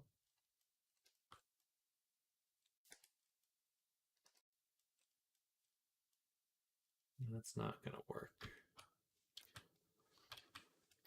Remesh modifier can reduce poly 2 and still retain the shape. Yeah, let's try another remesh.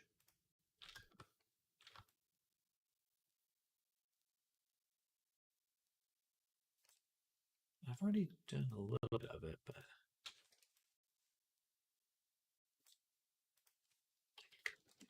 I mean, that's basically what I have with my other one. That looks pretty good. Perhaps the remesh modifier will be different than the sculpture remesh. One more time. Nope.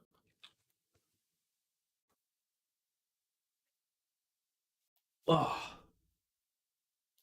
Oh, there we go. But I appreciate the suggestion, Machome.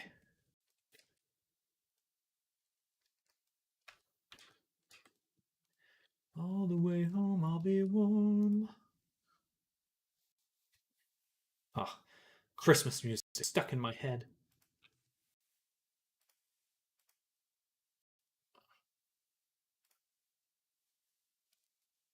Mesh analysis. What's that do?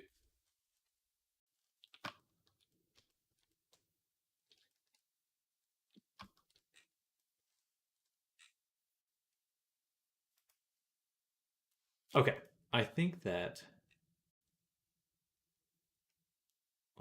we're doing good.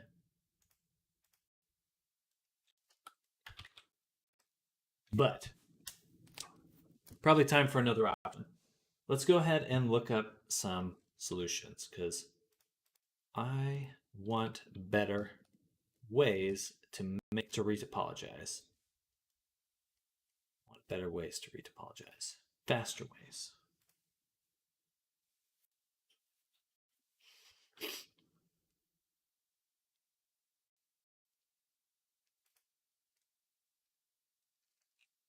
Let me just check something real quick. I want to see UV sphere and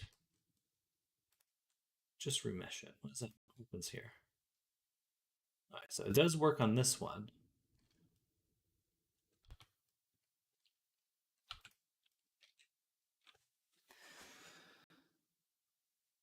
One person fixed it by first voxel remeshing to 0.030407. Seems so specific, though. We'll give it a shot. 0.030407. I did have adaptivity on. That could have been a problem. And then fix poles.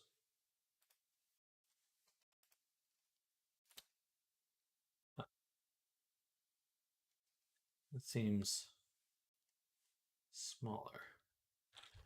It's a little too busted, though.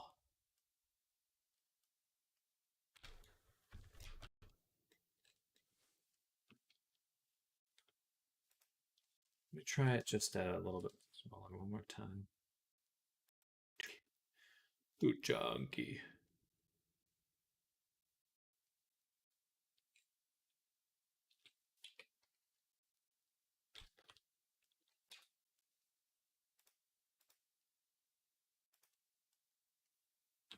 But I don't see any red on the outside, so I feel like that's fine. My guess is it's just not an ideal mesh for the quad reflow because we have like a little gap right here, this little hole. Like I could see that being an issue for it. Love your work. Keep doing. Well, thank you, Wid Goose. Welcome.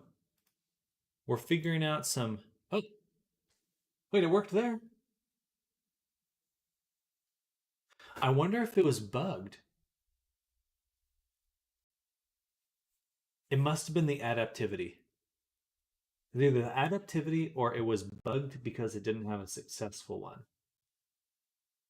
And it just kept regurgitating the air.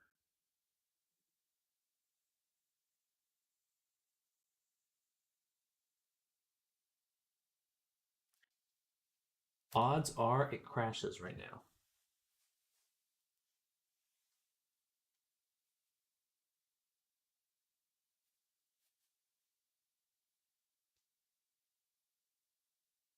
If it was bugged, it'd still be bugged. Okay, okay.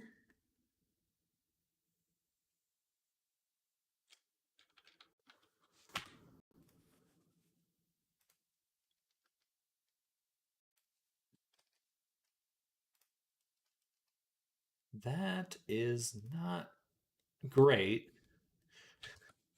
But let's see what it looks like on our original one. But it could be a great starting point for just making the rest of it, of the remesh. I think. Maybe. We got a lot of spirals, though. Look at that. It's just all spiral.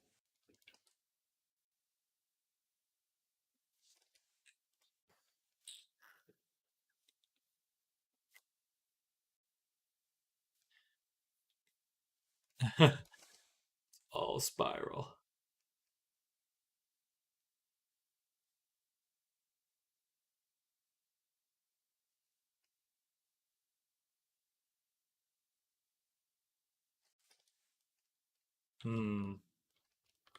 Mush. Better start. Mush. Okay. You know what? I'm gonna look at some other options. Quick. What was that? What's the paid option? Blender.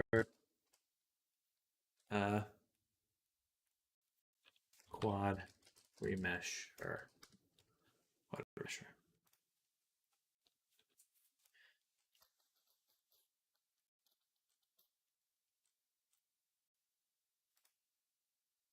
$200. $130. Oh yeah, yay.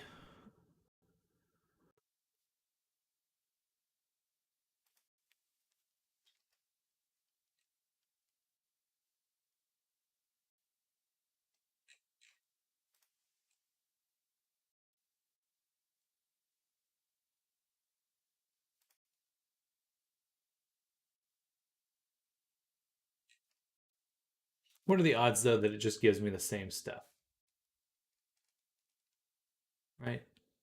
It's gonna give me another mesh.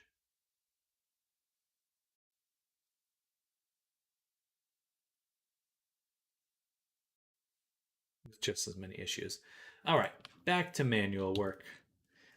Worth looking at. Sad there's no easy solution.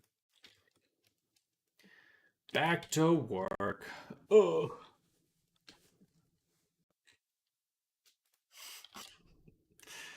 That's just how it goes, I suppose. It was worth looking into. If I can find a better option in the future, I will use that. But for now, let's just use what we know works, which is hard work, manual labor.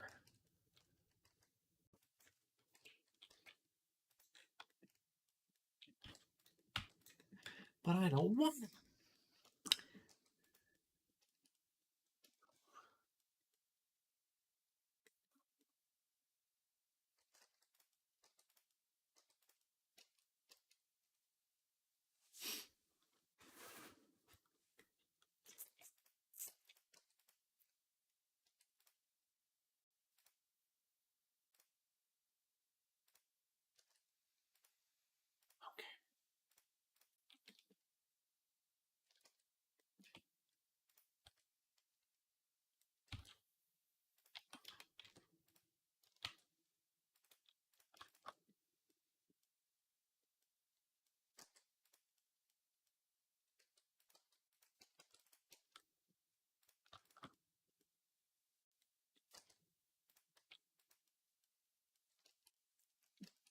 Oh.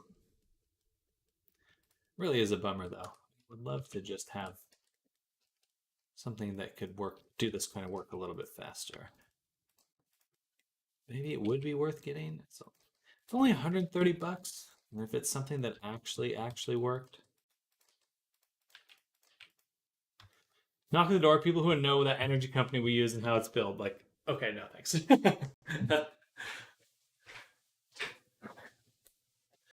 Yeah, I had some energy scammer guy come to my house and he's like, your solar panels are gonna burn your house down. And I was like, bye.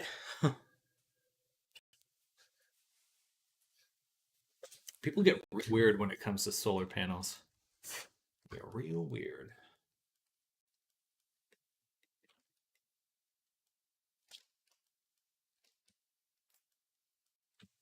Oh, I don't want to do this.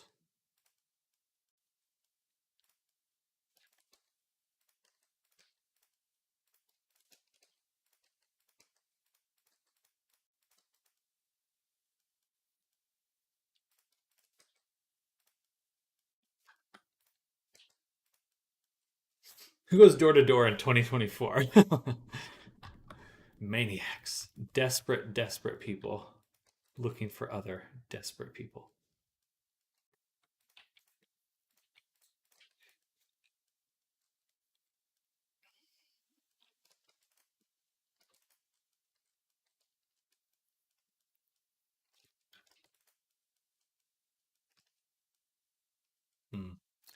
This whole chunk is not going to work very well.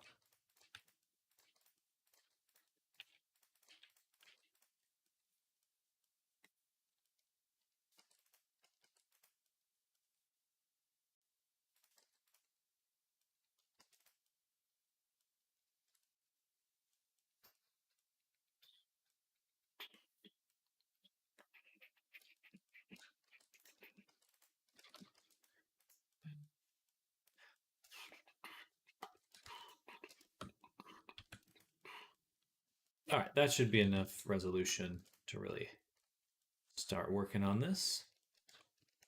Duplicate and apply.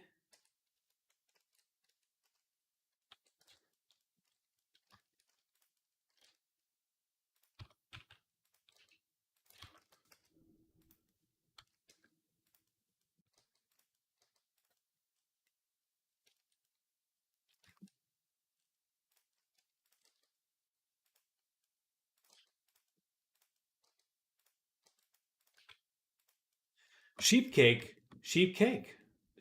Hello, video. Welcome. We have Minotaur cake.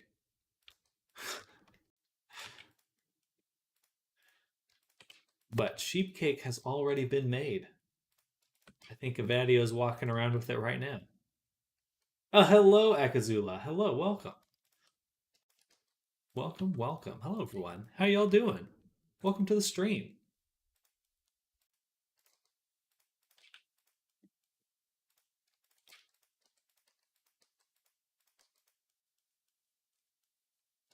How is your Monday going? Looking so cool. Love the buff minnow. Thank you. Yeah, let me show him off. Let me show him off real quick.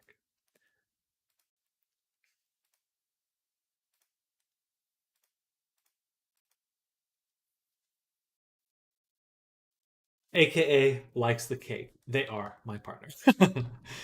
Cake liker. Okay, here's our Minotaur dude. Oh wait, his hooves. No, his hooves are there. He's coming out well. He's also caked up. Important. And he's got little sharp teeth. Sharp teeths in there. And then he's also got a sweater. Oof. Big sweater. It's like a snuggie. But right now we're in the awful, awful process of retopology. It's bugging me. It's bugging me. We're struggling through it right now. Delicious cake.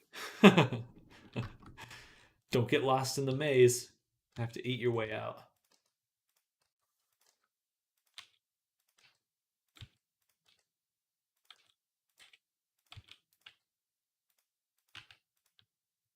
It's like Hansel and Gretel. You know, like a different kind of Hansel and Gretel.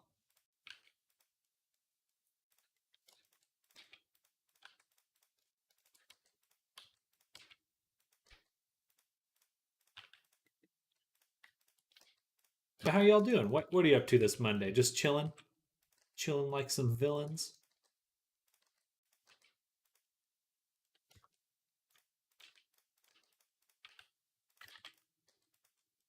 About to hop into VRC? Also, how's Vadio working? Vadio? How's Vadio working for Vadio? Start of a work week and chilling. Good, good. Glad to hear you're chilling. Let's do a cut there. And here.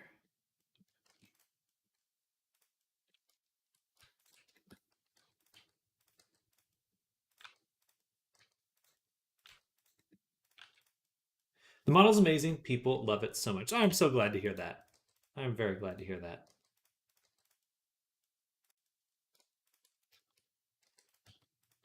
For anyone who's not aware, I did make a model for Vadio. That was the sheep from a while back, a few weeks ago.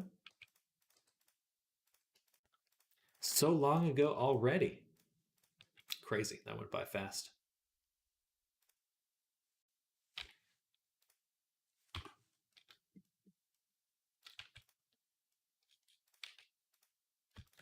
Many moons ago.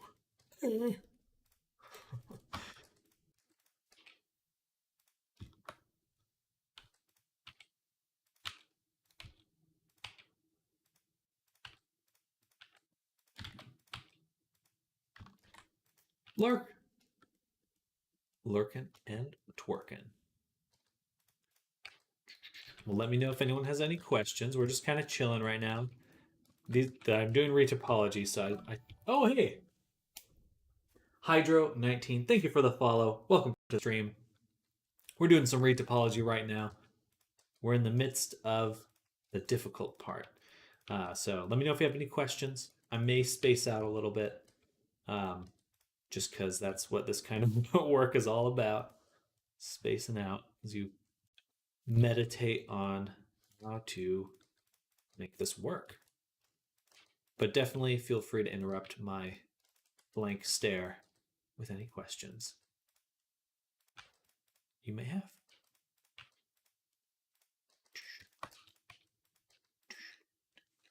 Bye. All right, it's coming out well though. well. I like this approach a little bit better, where I'm filling in the back before making these little tufts.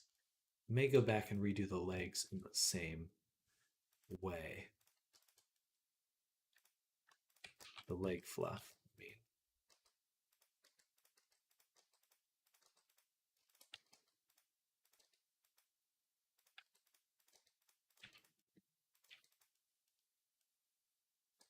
Amazing details. Nice. Stuck at work for another hour, but hope to catch a stream soon. That sounds good, Hydro. I stream every weekday, so I'll be here whenever you will come by again. But thank you for coming by, Hydro. And good luck with work. Good luck with work.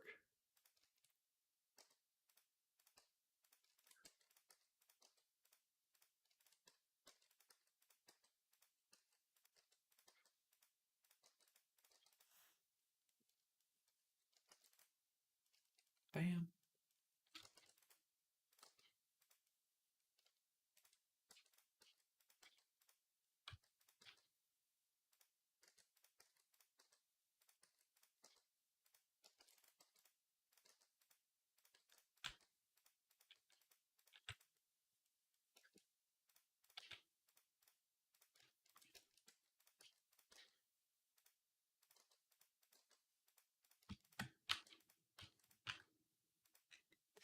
Bada boom.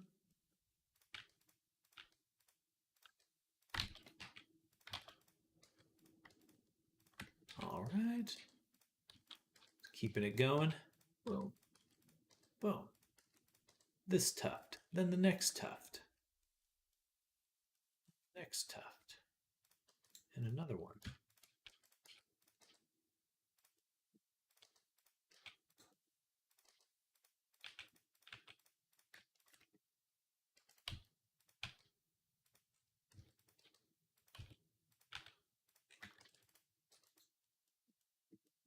All right. I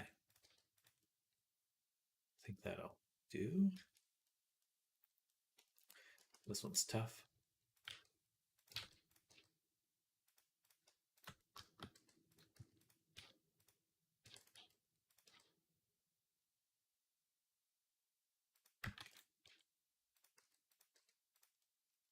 Nice. And one more cut there.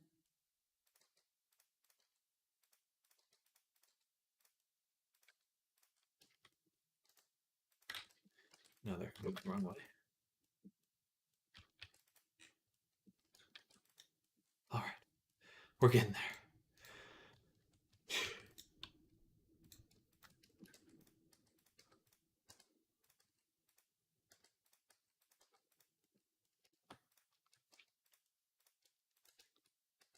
It's hard making simple shapes look good. Worked on a pickaxe during your stream. It looked like a 2007 RuneScape. Hey, people like that aesthetic quite a bit, you know? Just retro. Just say you're going for a retro vibe.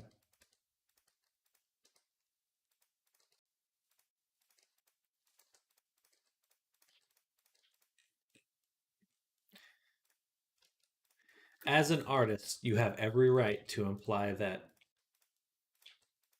it was all intentional.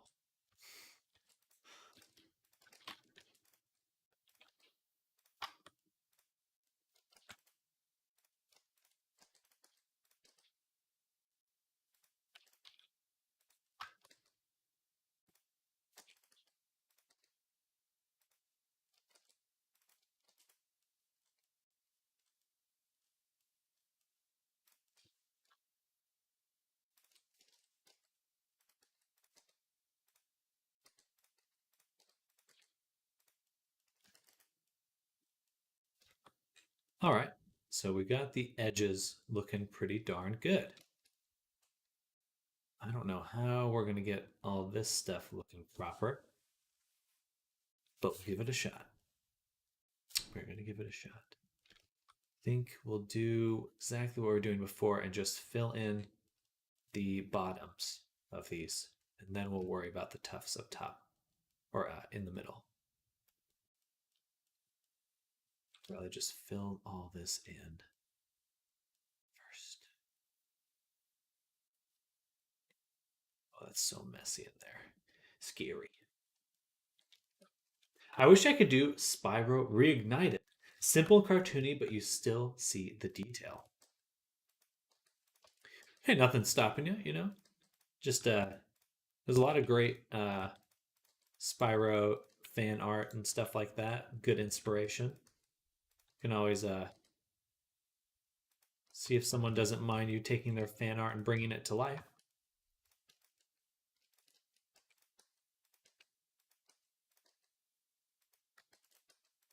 I mean, if you're just doing it for practice, I would just do it anyway.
There we go.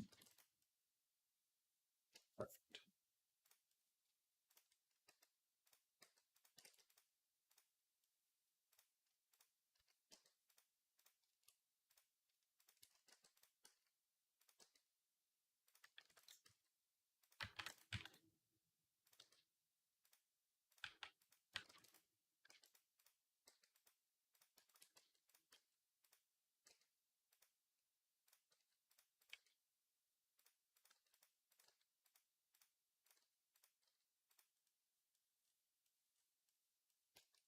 Do do do do. Down in where?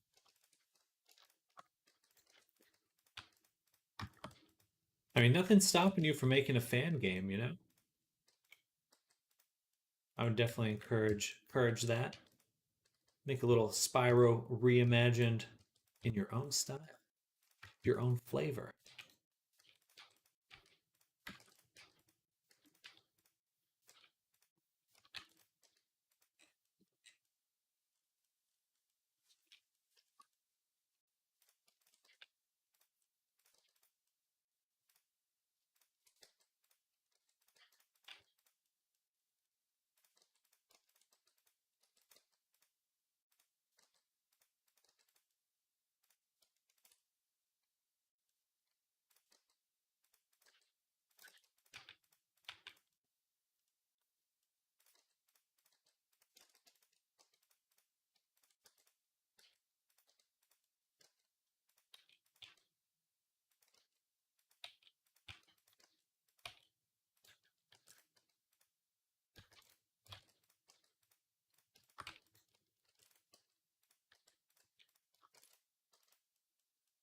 All right.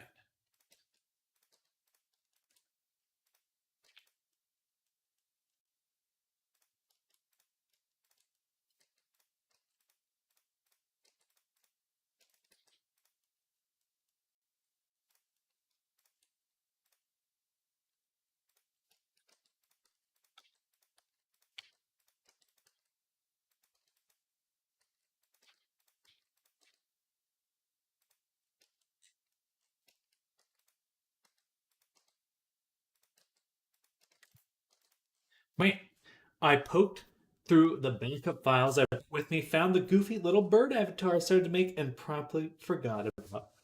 Well, good. That's charming. Burbs are fun. Make a fun burb. Make them flappy wings. Have a good time.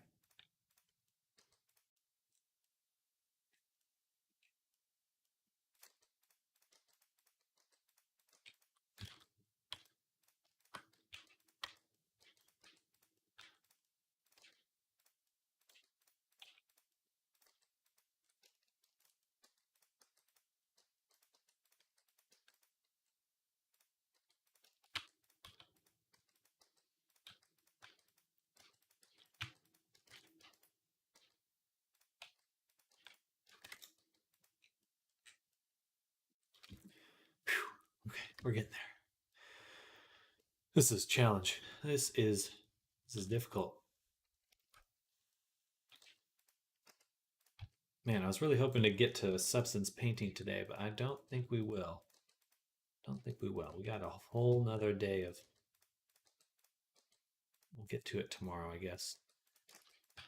Should go quick once we're done with this, though, because the body's done, the sweater's done. It's really just the fluff that needs to be finished. And we're basically 60% done with the fluff. Just wish we were 100%. Anyway, no use crying over what is not done.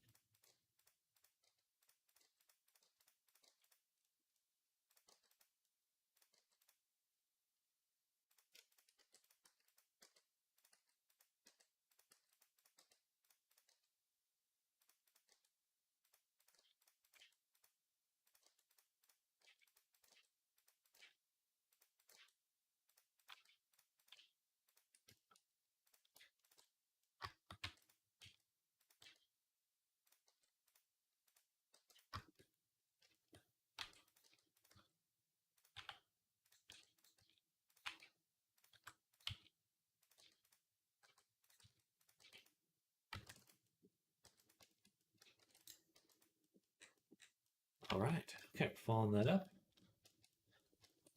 On to the next one.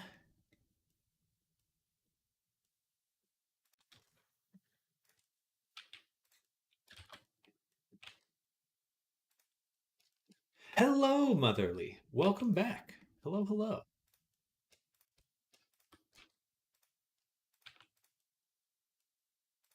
How is your afternoon faring?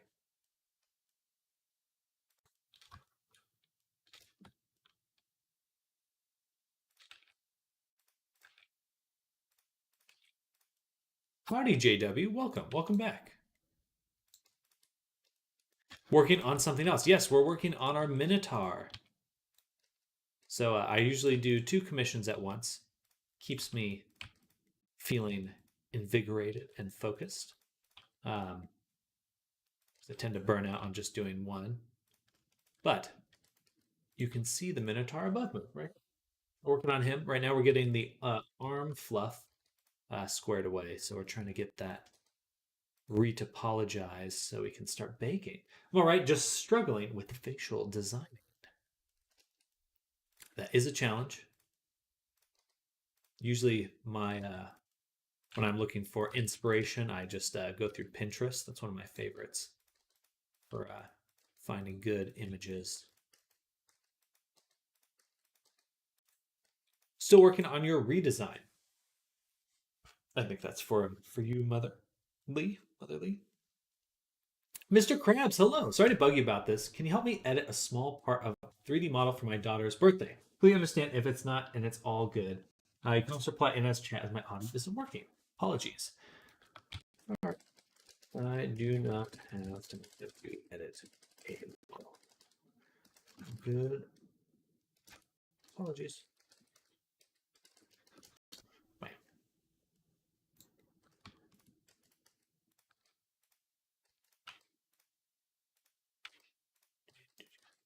Sorry, Mr. Krabs, but I would not be able to assist in editing.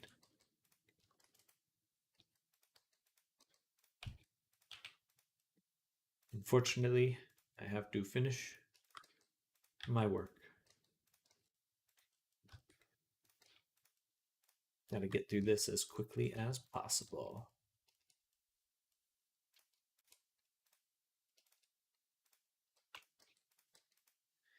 As quickly as possible.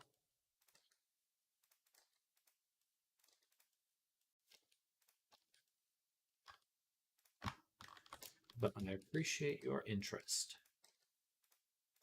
It's okay, thanks. Thanks for keep up the great work. Sounds good, Mr. Krabs. Good luck with your getting that model edited, and have a great rest of your day.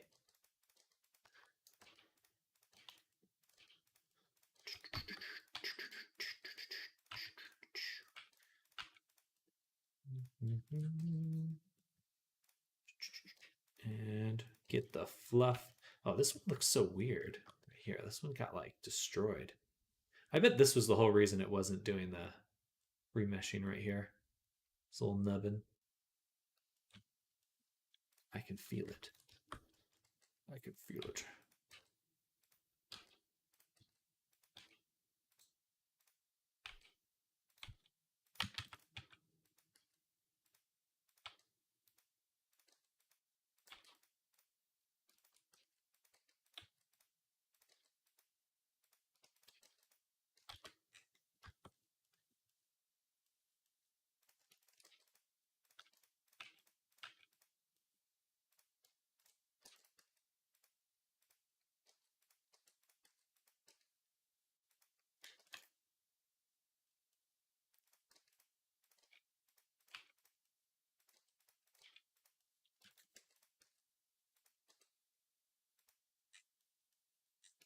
Here we go. Okay. Almost there. Almost there. Losing my mind a little. Just a little, though. Not a whole bunch. But I think we can actually get the rest of this squared away before 5. Actually, I'll probably work a little bit extra to make sure that we finish all the fluff today, even if I have to stream a little bit longer. That would be worth it. Because if I don't get that done today, it will be just like there's just some tasks that if you save them for the next day, it's worse. It's just worse. It like is very demotivating to kind of come back to the same problem a few days in a row. So it's worth just grinding to get something out of the way.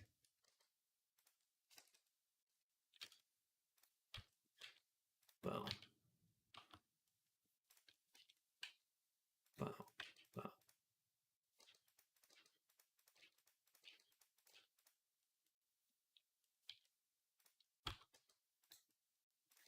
And the reason I'm moving these pieces around is because I would really like to keep the loops. So I basically made a cylinder that goes over all of this, and I'm doing my best to make sure it's still a cylinder at the end, and I'm not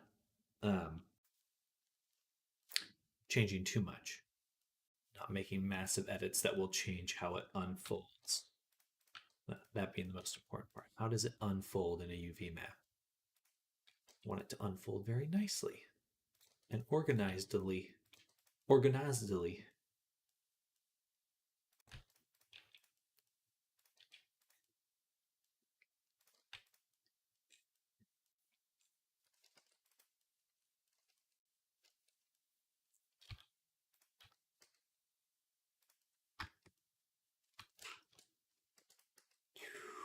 Doop. Well,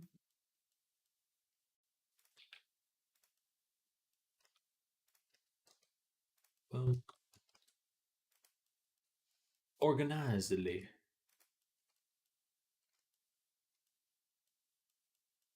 All right. Not too bad at all.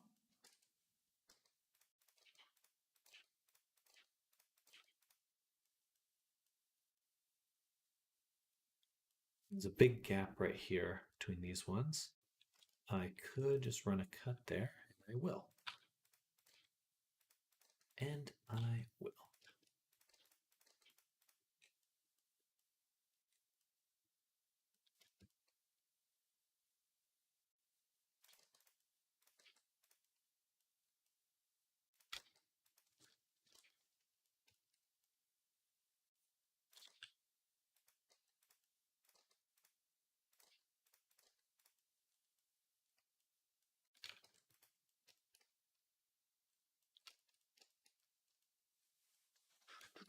He's a fluff boy. He is. He is.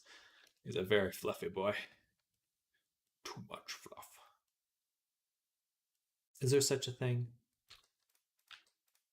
Is there such a thing?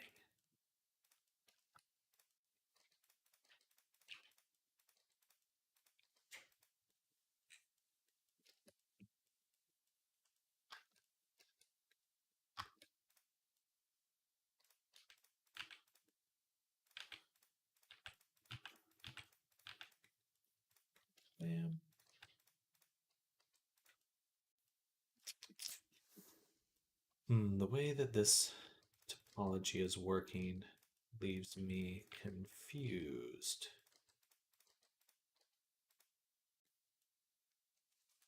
A fizzbone for every tuft. I don't like thinking about that.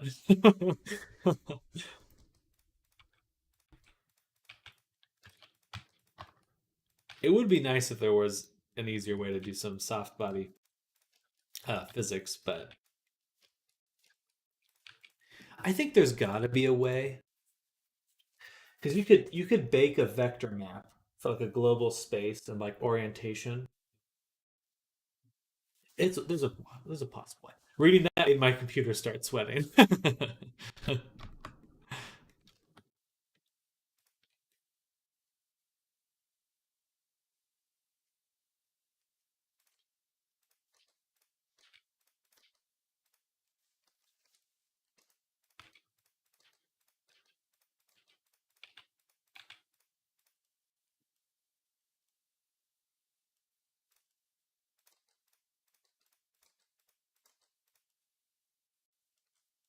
That's fine. That's fine there. For this one, I will use this whole section, extrude it, shrink it, put it right there, just a little teeny tiny spot. And then we'll run some cuts that I can then use to align the geometry in a nicer way.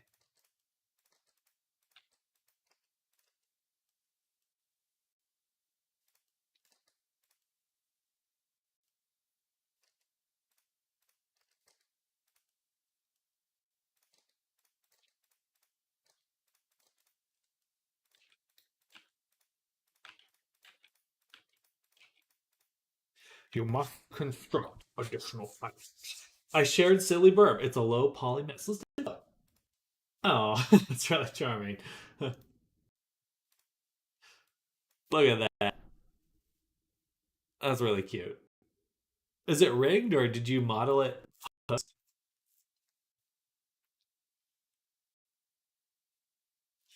Parrots are the best. I love that there's like that meme with the red bird and it's okay, that's awesome. That's really cool.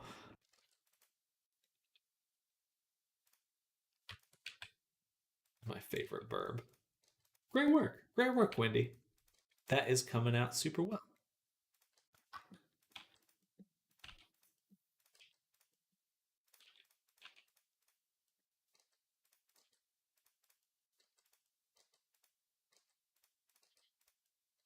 Bam. Bam. Oh, bam. Okay, we'll do that. Take this, Control Plus, and relax in a bunch. All right, that seems to be working pretty well. It's modeled after those goofy white-bellied Kaike videos.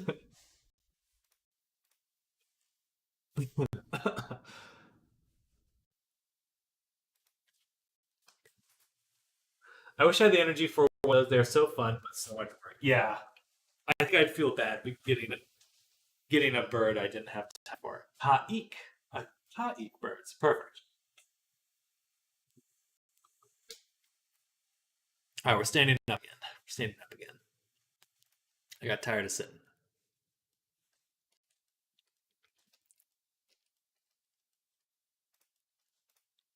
Time to stand up again.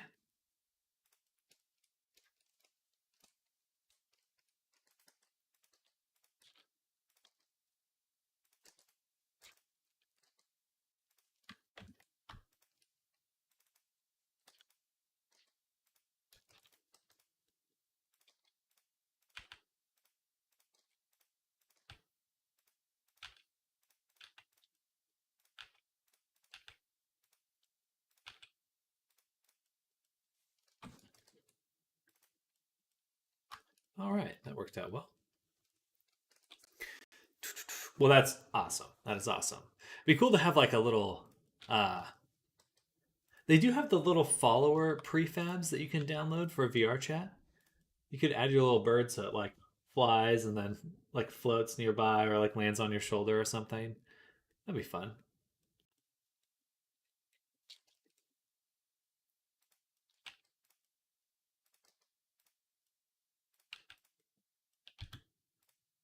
It's a pretty simple prefab to edit. It's a straightforward prefab. I could make it a follower instead. That is a good idea. Yeah, add it to your character. I've always thought that like speaking of Pal World Pokemon, but like little Pokemon style characters for a VR chat would be quite popular.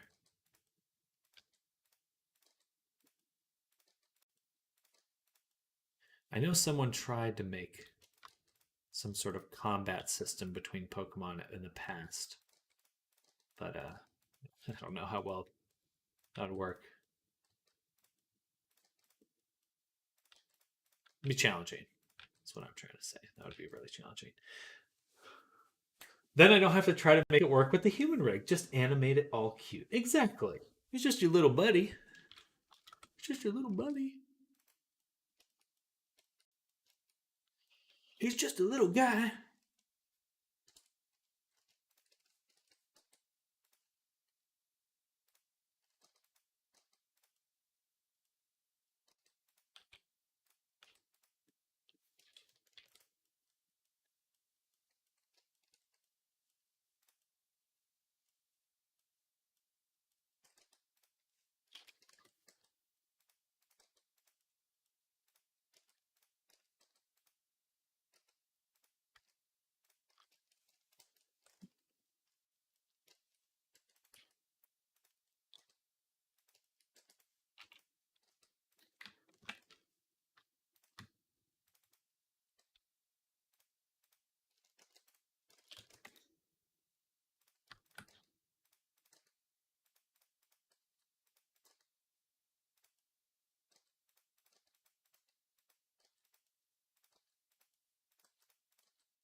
Oh, we're making it work. Making it work. Just feels exhausting. You guys get to see the. These are the things that really challenge me here, doing stuff like this, retopology, that kind of thing. Get a peek behind the curtain to the madness of fluff retopology.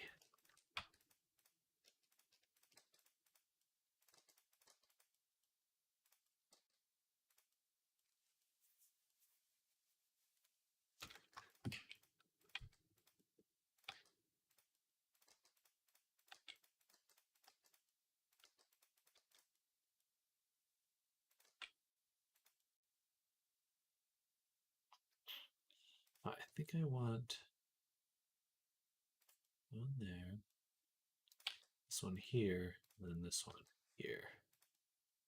A little different. Should work. As for this one, you can grab this group, shrink it, bam.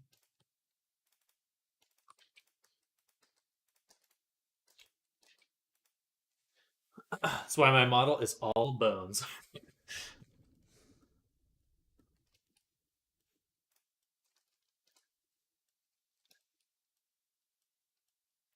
He's just a skeleton.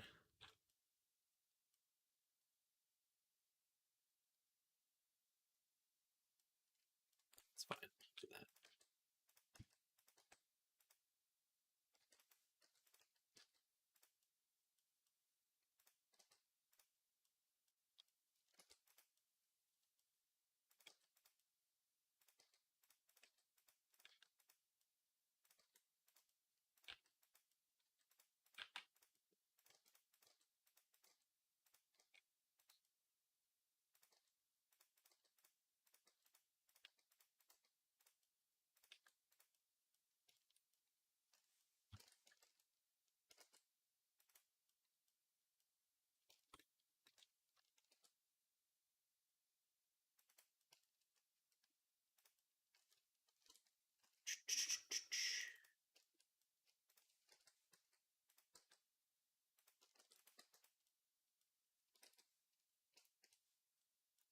Alrighty. I think that will work.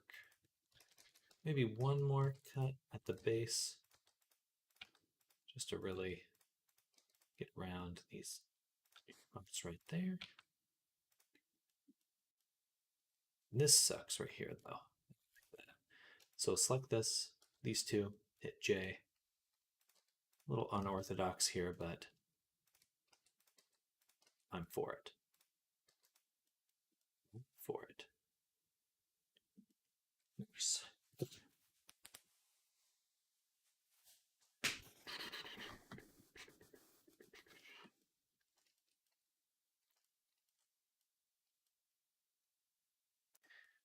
This group here is what we need. I'm going to draw on this. So I remember which ones I'm doing. We want to do that section. Looks bad.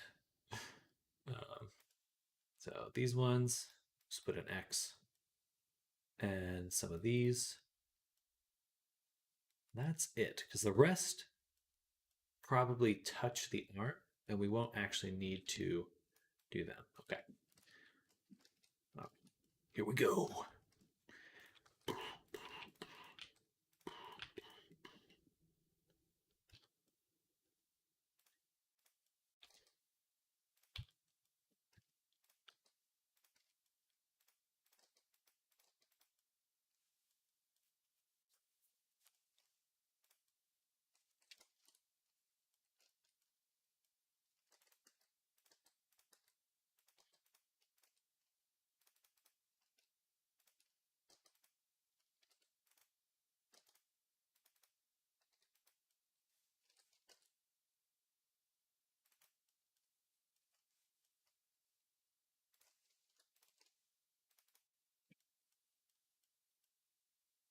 There we go.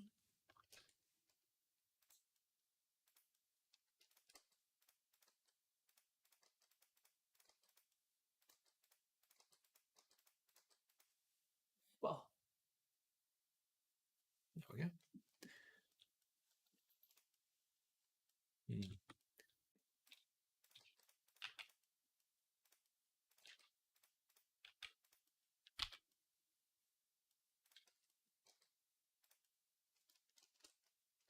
Extrude, project, bam, and that center.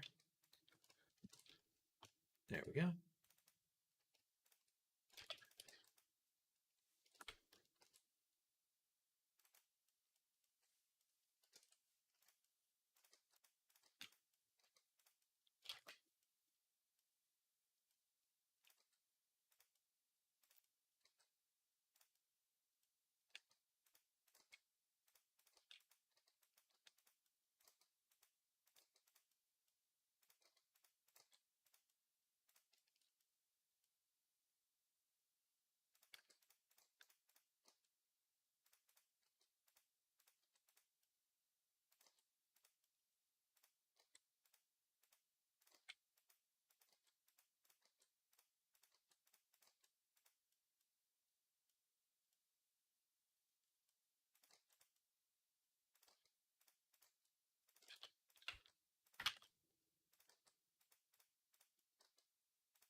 We're going to cut here, I think. That. Just get a little bit more roundness on that tuft. Boom, boom. Then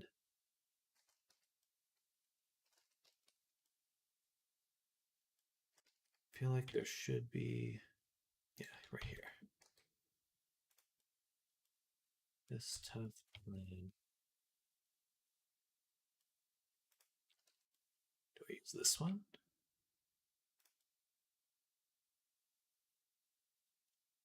I think I'd rather push this one here. Oh. MKXZK Minx. Welcome to the stream. Thank you for following. We're working on some fluff retopology right now. It's a bit challenging, but we're making it through. Let me know if you have any questions, and thank you for following. Welcome to the stream. I hope you're having a great Monday.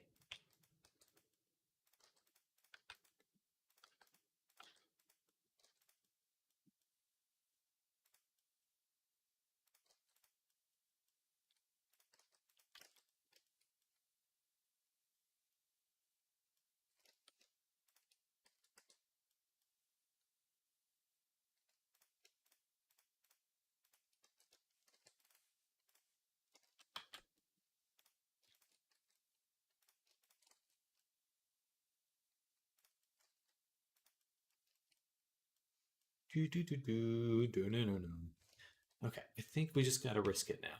Just got to go in, do it. Boom.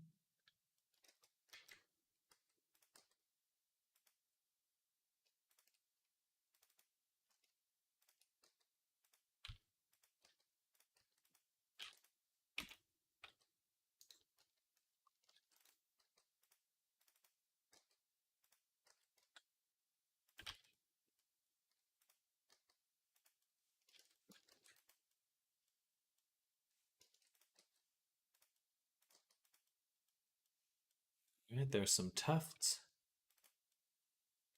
Okay. Then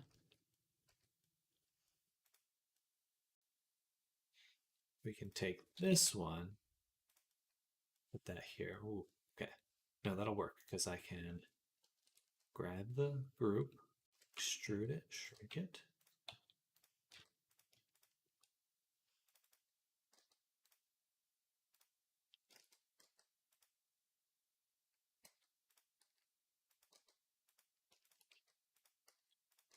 About there. Then project it. I'm going to apply my shrink wrap here and relax it one more time. Okay, I think it's working.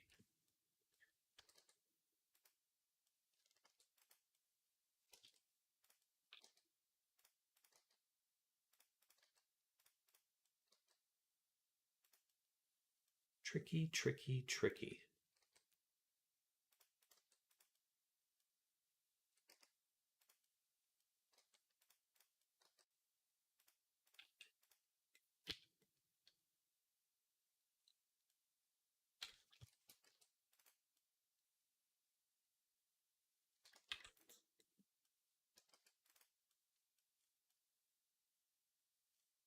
How's that look outside of this? That's not actually that bad.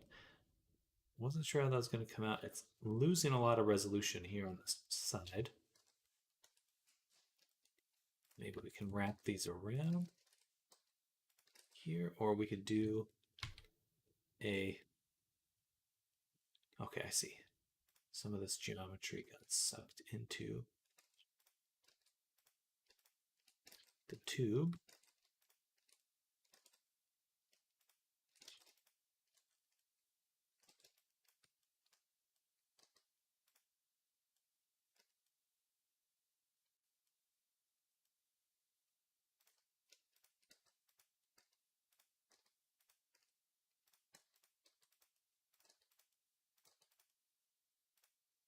I need to fix this.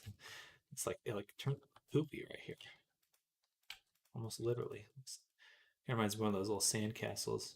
You know, at the beach and you drip mud and make a sand castle. That's what it looks like. Maybe not a... I feel like that's a formative childhood memory. For me. Okay. We're going to go here. I'm going to do this final little tube here. Take these two. Control plus, extrude, shrink, project.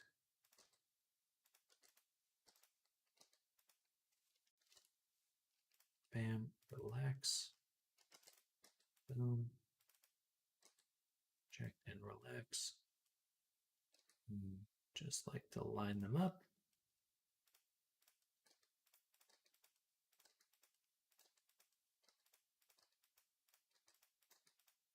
Alrighty. Love it.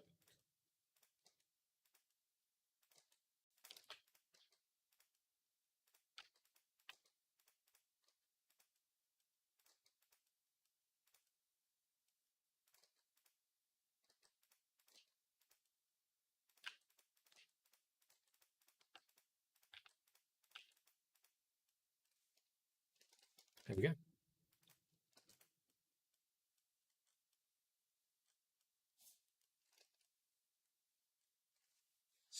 Okay. Now let's look at this side over here.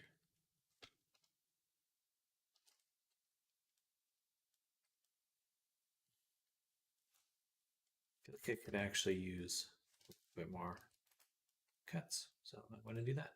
I give it some more cuts. Take this again.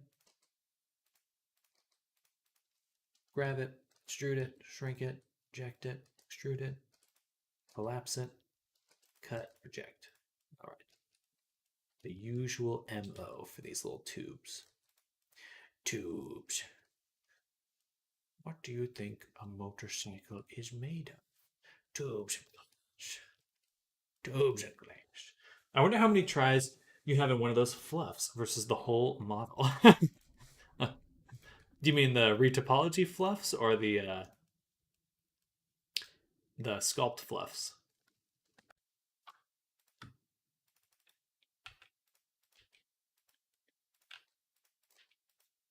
Retopo? We shall check. Well, right now it's 2,646, so we should be at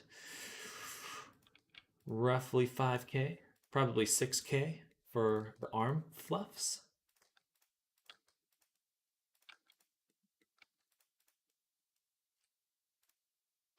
Do a cut right here. Give that divot there. Whoa. Sculptor just a number too big to have any meaning at this point. It's fair. 1 bajillion.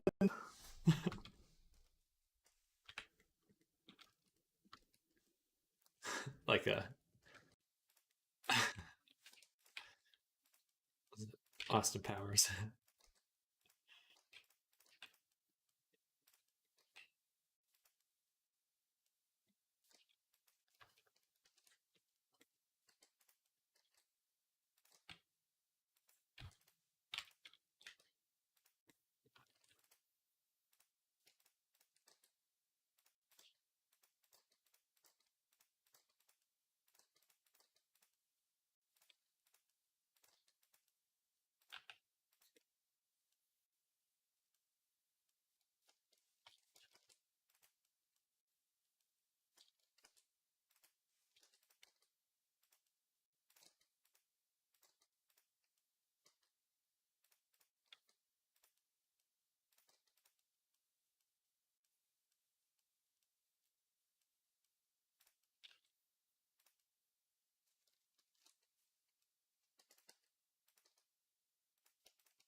All right, almost there.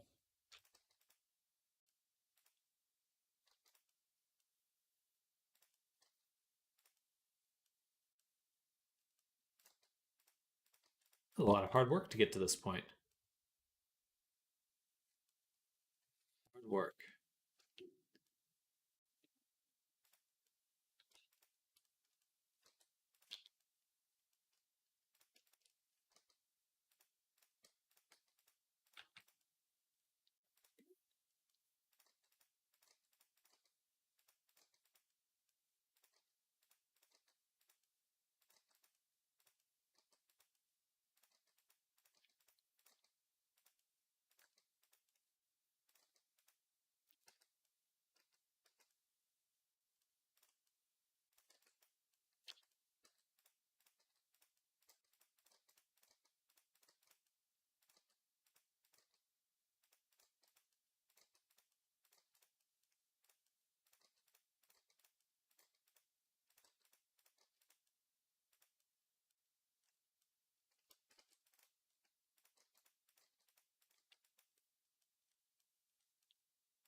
close to finished.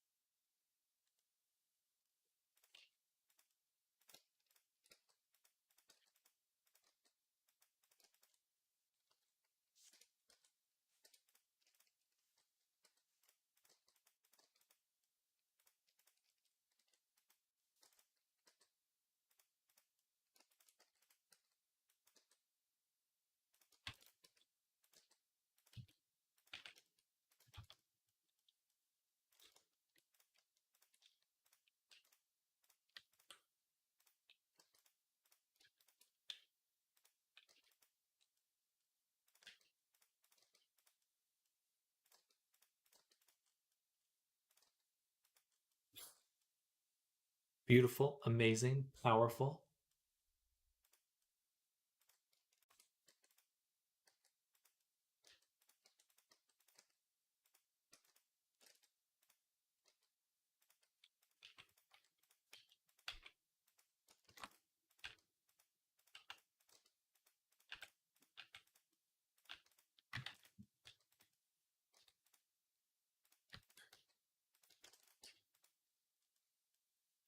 My goodness, my brain is like going to mush right now.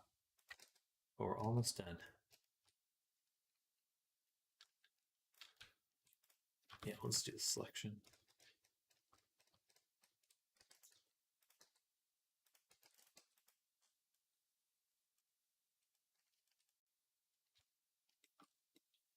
This spot right here is the last difficult one.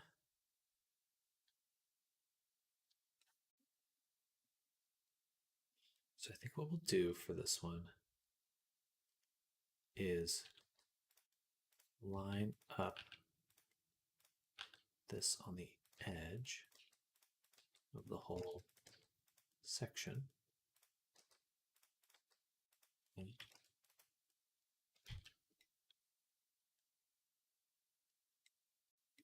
then we're going to run a cut from here to here.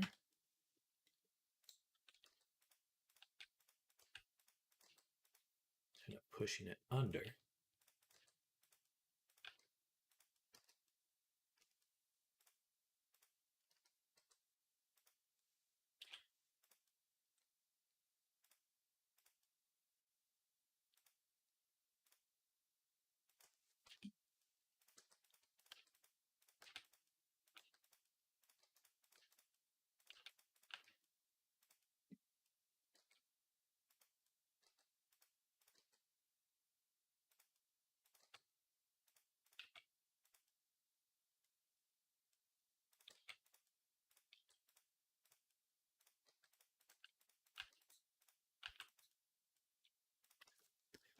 Well,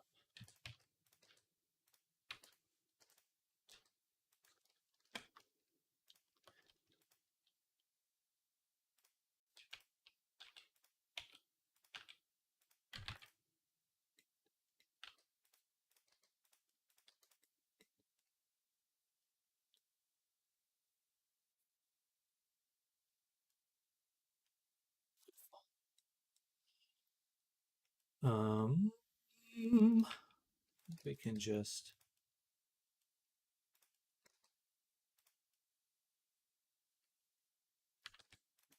a little bit more resolution there.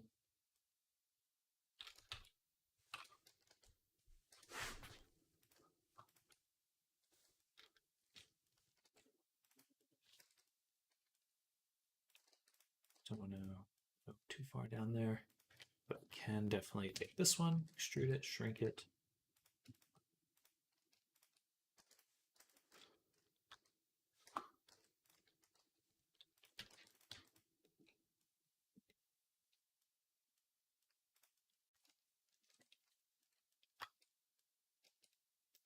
That will work.